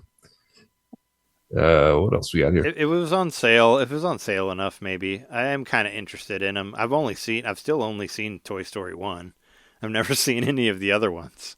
I've only just seen the first movie. So there's a fifth one coming out in a couple months, apparently, or this month. But I've only seen one. But I mean, I don't know. The game's kind of intrigued me. One thing that I thought was really, really cool is we finally got a release date for the Lego Batman game on Switch 2. Which I really, really want this game, and I was kind of pissed that it didn't come out when all the other ones did, because it's been getting rave reviews, and it looks fucking awesome. And it's coming out in September now for $70, which I was thinking about. It's like, how many games have I actually gotten for $70 on Switch? I mean, we I got Donkey Kong. Yeah, but what? And I got Resident Evil, which actually I got Resident Evil for $90 with 2 other games, so. It's not quite the same. I bought the $90 3-game package. So to me, that was 3 games for $30 each. Tears of the Kingdom was $70. Yeah, but that was years ago. Switch 1. I was talking about Switch 2 games. Gotcha. Because I think I've only really gotten Resident Evil. Well, not even that. Just Donkey Kong, I guess, for $70. But I don't know. I mean, the game looks awesome, so I'm very excited. And there's a $90 deluxe version that comes with a minifigure based on the Batman from the Sunsoft game on NES. So it's like a little, like the little blue pixel. And when I saw it, I was like, oh, did they put that on there? But no, it's just a minifig. I thought they'd stuck the game on there because that would be so cool. I would get that if it was the if it was the game. And it's Odd only, that they had the figure, but not the game itself. and it's also only for Switch 2. Only the Switch 2 Deluxe Edition has the minifig on it, which is weird. Well, probably because the other ones are already out, and this one is. It's like, well, sorry for the delay. Here's a free Lego figure, but it's like $90 also. I mean, I'm not gonna do that. But I am really interested in playing that game because I've heard great things about it. I'm interested in Star Fox, which got new trailer. It was a 7-minute trailer. I didn't watch it. Oh yeah, you should watch it. I watched a little bit of. I'm not Logan gonna talking about it. I'm not watching any more I didn't Star watch the Fox whole stuff thing. because Star Fox 64 could be beaten in a couple hours. So, how many minutes of spoilers am I getting here from this video? I just don't want to see any. Because you know exactly what happens. Well, I don't want to see any more of it until I own it. So I'm not watching anything from that. So Somebody did make a great point. I forget who it was. I was watching it. That the opening level looks fantastic compared to the opening level of the first game, which you remember you're supposed to be flying through a city and it's supposed to be, it's destroyed, and it looks, it always looked like a bunch of like blocks, it never really looked like a city, they're like a city. they're skyscrapers, There were some skyscrapers. They're like there. signs and stuff. Yeah. Billboards. Yeah, but watching that footage going through the city, and there's like explosions and desolation and all that stuff, is like, oh yeah, this looks markedly better. And I'd hope so. It's been like 30 years since that one. 33 years. Oh, I mean, wasn't it like 96? You're talking about Star Fox. It wasn't 93. I'm I talking think about it was 97. I don't know. It was. Anyway, it's almost been 30 years. and somebody on GameSpot said that the star of Star Fox on Switch 2 is its multiplayer, which has me thinking like, maybe I should get this digital too. I don't know. But 64 had multiplayer as well. It did, but not online. It did. Okay. I just hope that getting the medals means something. Technically, it does on the Switch Classic, right? Does what? Have online We could multiplayer? we could play. We could. Oh play yeah, multiplayer. sure. With friends, you could do that. Yeah, I just don't. I mean, I don't know all that I'm getting from Star Fox 64, and I know that it's a short game, so I don't want to watch anything about it because I want to savor whatever new shit there is. Plus, I watch like YouTube maybe 5 minutes a week, so it's not. I've completely dropped video content shit. I'm just kind of over it. But yeah. But one thing I may actually have to get a physical copy of this now. The quarterback for the Bears, Caleb Williams, is going to be on the front cover of Madden 27. So I think I have to buy it physical just because when is a fucking Bear player ever going to be on a Madden game again? When are the Bears going to leave Chicago? Never. But I've already saw an article about they'll be like, well, how real is the Madden curse? Because I'm sure you've heard that almost most of the people who are on the Madden covers end up getting hurt or have bad seasons because of that. So I already saw like ABC do a breakdown of the last 10 years of people on the cover of Madden that I kind of read through, and there's maybe like half of them had shit happen to them. But once I saw it, I was like, oh no, he's gonna like break his collarbone and not be able to play anymore, and then it's gonna suck. I always get nervous seeing anybody on the cover of Madden because shit happens before. But it's cool that people noticed him, I guess, and I do feel like I have to get a physical copy, even though it's a key card. But just because that may never happen again, to have a bear on the front cover, or for anybody actually care about the team enough to say, I hope that doesn't mean that we get screwed over for the season. What also may never happen again is we're getting a Shenmue game on Switch. Hopefully, we do get 1 and 2 eventually. But there was new news on Shenmue 3 Enhanced. They did an interview with Yu Suzuki about the game. He was asked about potential for Shenmue 1 and 2. Basically, he gave the expected answer, which is essentially, if this game sells well, maybe there's be some interest. Give it a release date then, so we know what to expect. It's still like kind of sometime this year. Yeah, it's Q4 2026. Yeah, sooner please. How about that? I mean, it's like not I don't know. it's not like a super graphically intense game or whatever. Like, I think I don't know. I'm sure it's not that hard to get on there. They did say that there's a bunch of enhancements, but all the enhancements can be turned off if you want to. If you want to have His original expressionless face. I think that's Right. what a lot of people were mad about that version, right? It's how little detail there was in his expressions. Yeah, I don't know. Among Call of other Duty things. Modern Warfare. Yes. Finally. We're finally getting Call of Duty on Nintendo. Finally, Nintendo's for real gamers. I mean, we had a bunch of Call of Duty games on Wii and GameCube, so I mean, they've been there before. But And here Game they Boy are Advance. again. I mean, I really like the Call of Duty games on DS because it was made by the guys who made Geist, so they're actually pretty legit. The End Space, I think, was the company. But no, I actually dug those games. They played really well. If you are okay with using the touchscreen to aim, which I thought was fun. It's like using a mouse mode. So those games were actually decent. I don't think I'll get this, but some people will, I guess. It was part of the contract or whatever, right? That they had to make a Call of Duty game for Nintendo in order for Xbox to buy them or whatever. Something like that. Yep. Something like that. Something Coming out like that. October 23rd. Yep. Jeremy, are you interested in these Super Mario Crocs? I know that Crocs are what people wear when they're working in the kitchen often. Maybe You see about they that? need to have non-slip soles, otherwise they're just for fun. Are there some Oh. that don't? Like they don't all have them? Yeah, I mean you got to buy there's special ones you buy that have the non-skid soles. They're for hospitals and stuff. Usually that's what they're sold under. The Bowser ones with the spikes I thought looked kind of cool. They look Those kinda are cool. the only ones I saw. If I did get a pair of these, maybe I would. Because sad news, my this past week I lost my Donkey Kong shoes Oh, that no. I bought. My Donkey Kong fans I bought like however long ago that was, like 10 years ago. My cat pissed all over them. Oh no! Oh, no. Oh, you And then I can't. tried to wash them and Yeah. they fell to pieces. They fell apart. Oh man! Yeah, it's sad. You guys need a little like. So shoe- maybe I do need to buy a new Nintendo shoe. You need like a shoe nook. Like we kind of have a And thing where we put our shoes If a cat on so they're pisses not on on Crocs, the you floor. just hose them off. Yeah, no, we're doing that. We have to. Like, I think the older he gets, the more he's acting out that way. Yeah, you have to find What do you somewhere think to about, put them not on the floor. Did you see anything about the new Minecraft movie, Jeremy? I didn't, but it's I kind of expected it Sure. to happen. What I'll did- probably see it. what- I what thought did the first they- one was good. What did they announce? Just that it's happening.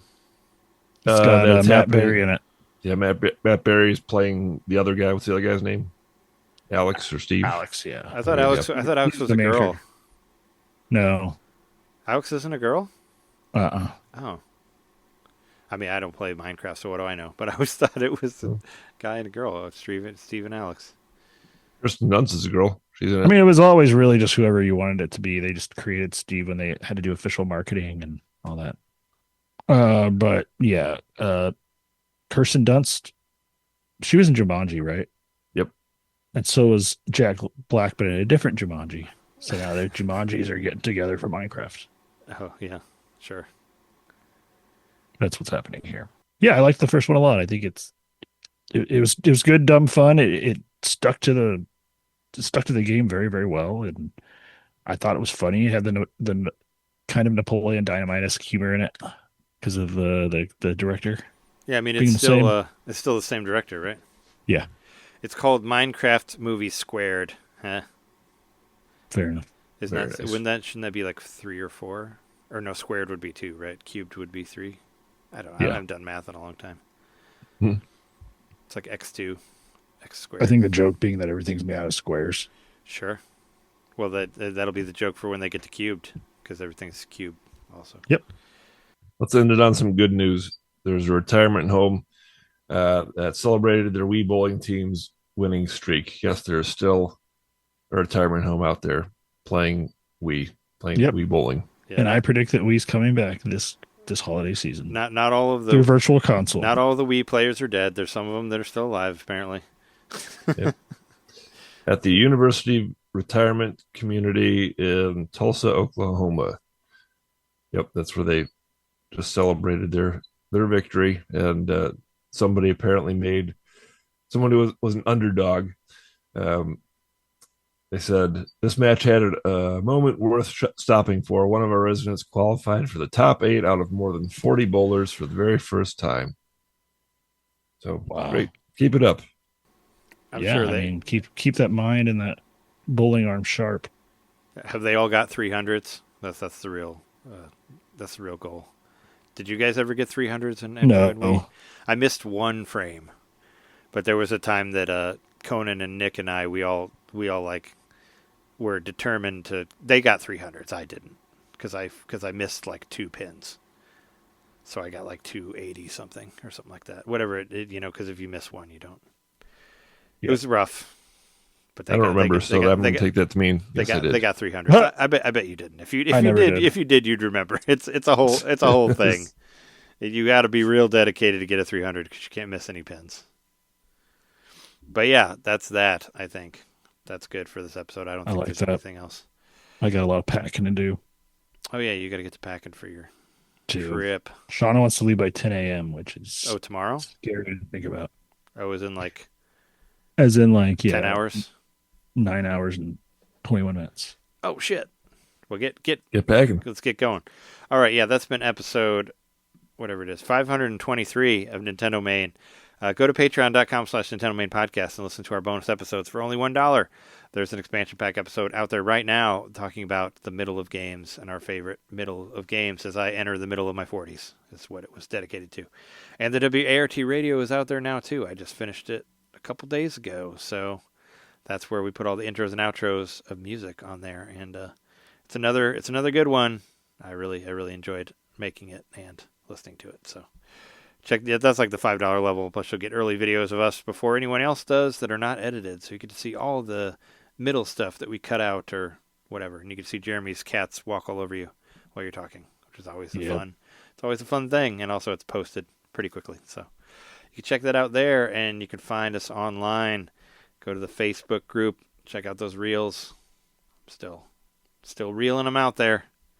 I need to put more Final Fantasy VII Rebirth stuff. There's a few intermission ones that I never put up yet, but I got some. I still got some I'm putting out there. But yeah, check out that and find us on whatever social media. We're all over the place on the internets, so you can find that. But we've been your hosts. I'm Trey Johnson. Jerry Mikowski. John Nitter. And thanks everybody for listening. We'll see you next time.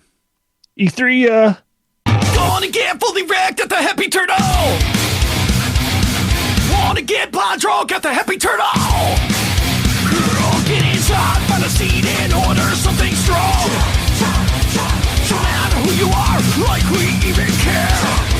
Oh, so no, drink until the sun comes up. Drink until your brain goes numb. Let yourself slip on all of the gills into the riptide.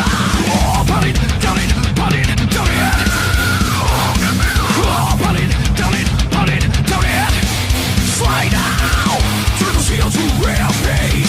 Keep the flipper on the bottle. Turtle shield to run riot. Keeping it crazy, he'll never stop. So come on, so come on, so come on, so come out of your shell. We party, a party, a party, a party all night. So come on, come on, come on, come on, your shell. Yeah. We're party, a party, a party, a party all night. Gonna get fully wrecked at the Happy Turtle. Wanna get blind drunk at the Happy Turtle.